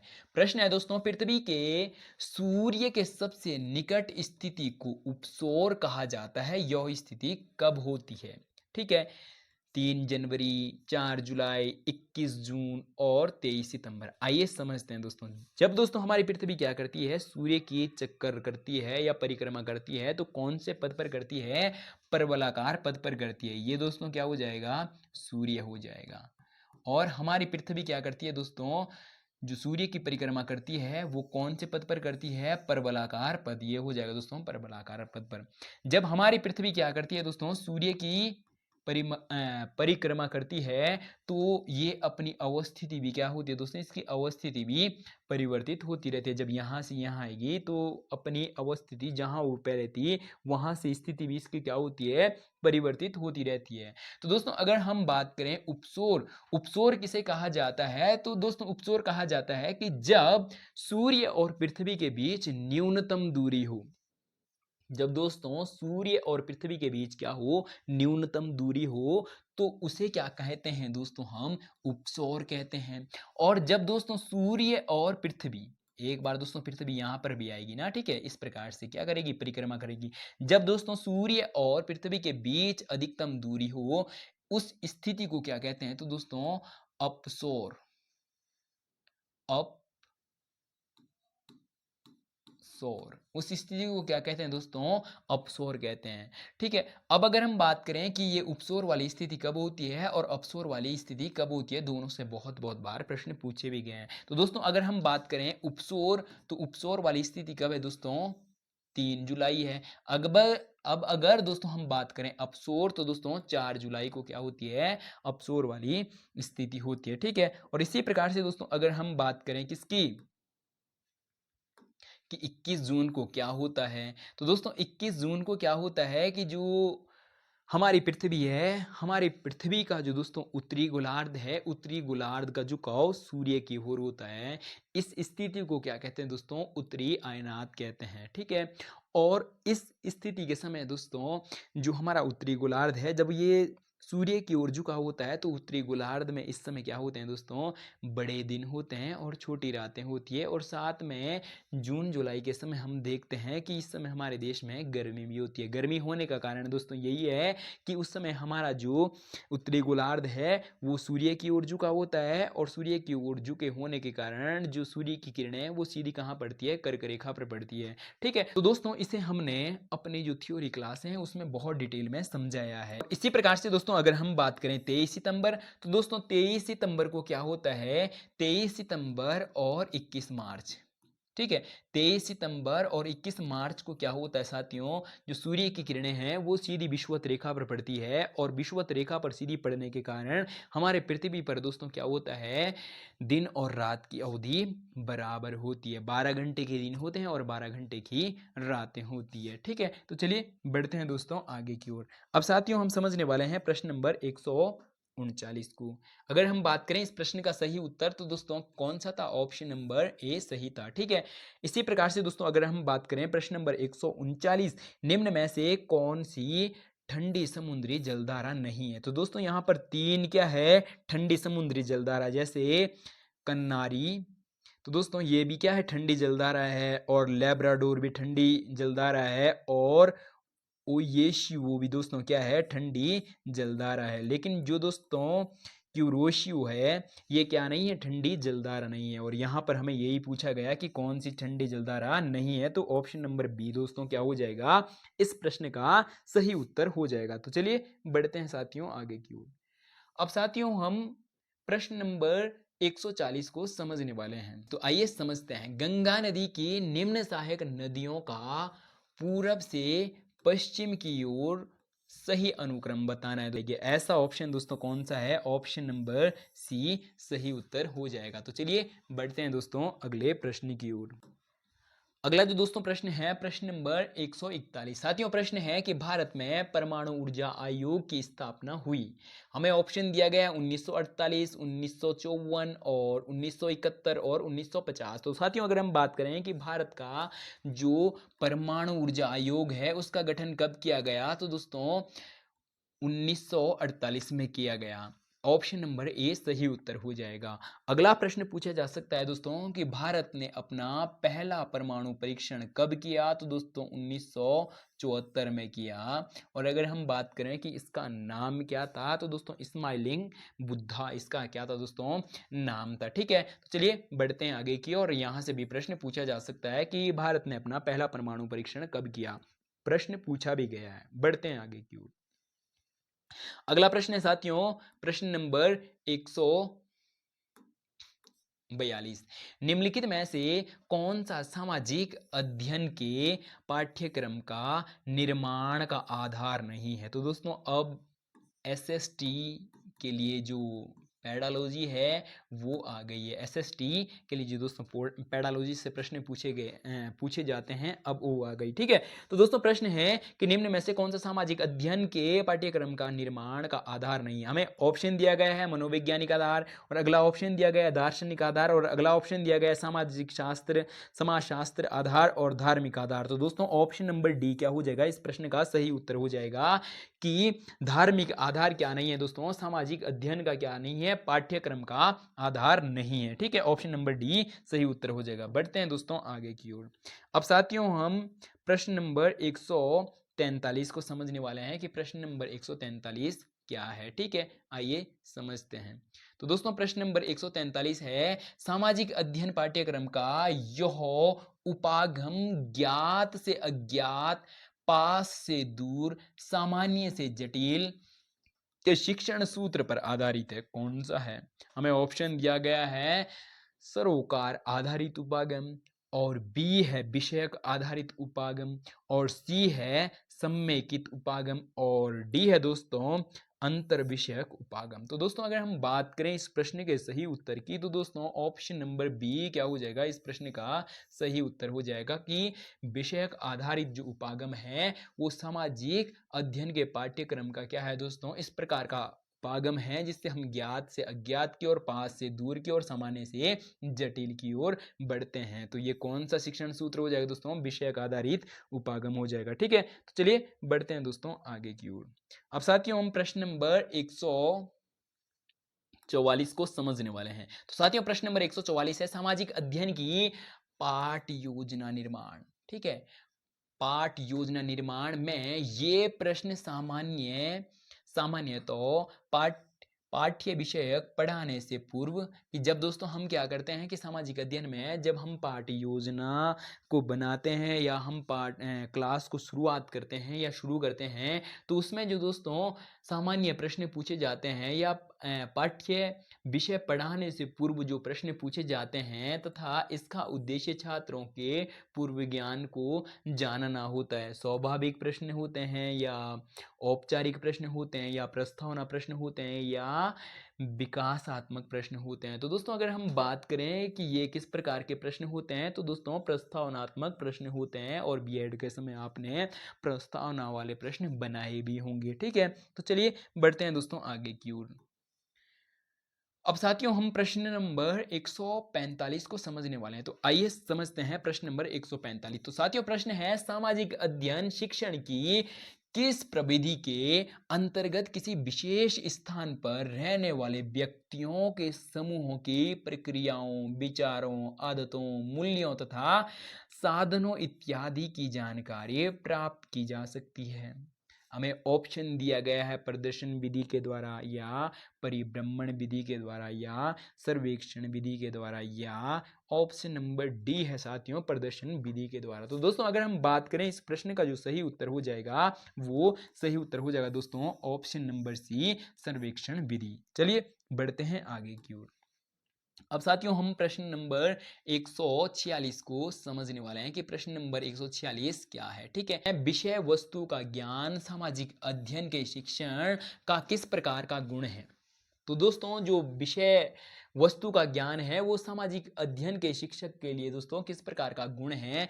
व्यक्तिक गुण है, या व्यावसायिक गुण है, या सामाजिक गुण है, या नेतृत्व गुण है? तो दोस्तों अगर हम बात करें इस प्रश्न के सही उत्तर की, कि अगर किसी टीचर को क्या है अपने विषय का क्या है दोस्तों वस्तु का ज्ञान है, तो ये किस प्रकार का गुण हो जाएगा? तो दोस्तों ये व्यावसायिक गुण हो जाएगा। ऑप्शन नंबर ऑप्शन नंबर कौन सा? ऑप्शन नंबर बी दोस्तों इस प्रश्न का सही उत्तर हो जाएगा। बढ़ते हैं आगे की ओर। अब साथियों हम प्रश्न नंबर 147 को समझने वाले हैं, तो आइए समझते हैं।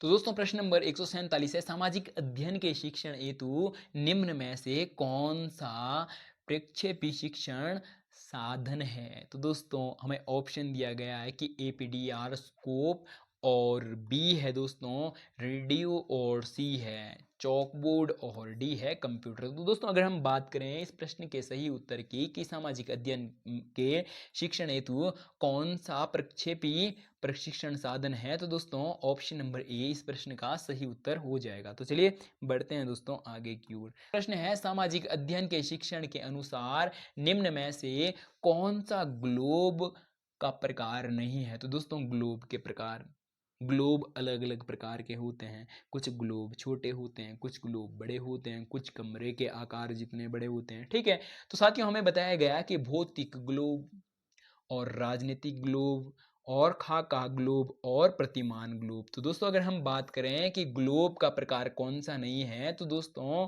प्रतिमान ग्लोब, ग्लोब का क्या नहीं है? प्रकार नहीं है।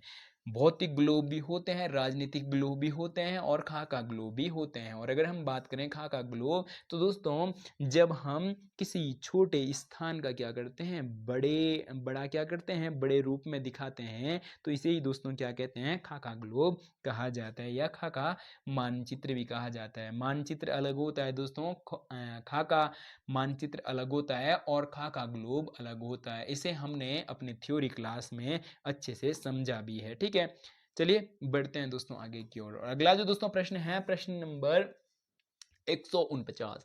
प्रश्न है साथियों, सामाजिक अध्ययन के विषय में निम्नलिखित में से कौन सा कथन असत्य है? तो दोस्तों हमें क्या करना है? असत्य कथन की पहचान करनी है। ठीक है, हमें ऑप्शन दिया गया है कि यह सामाजिक विज्ञान का अंग है।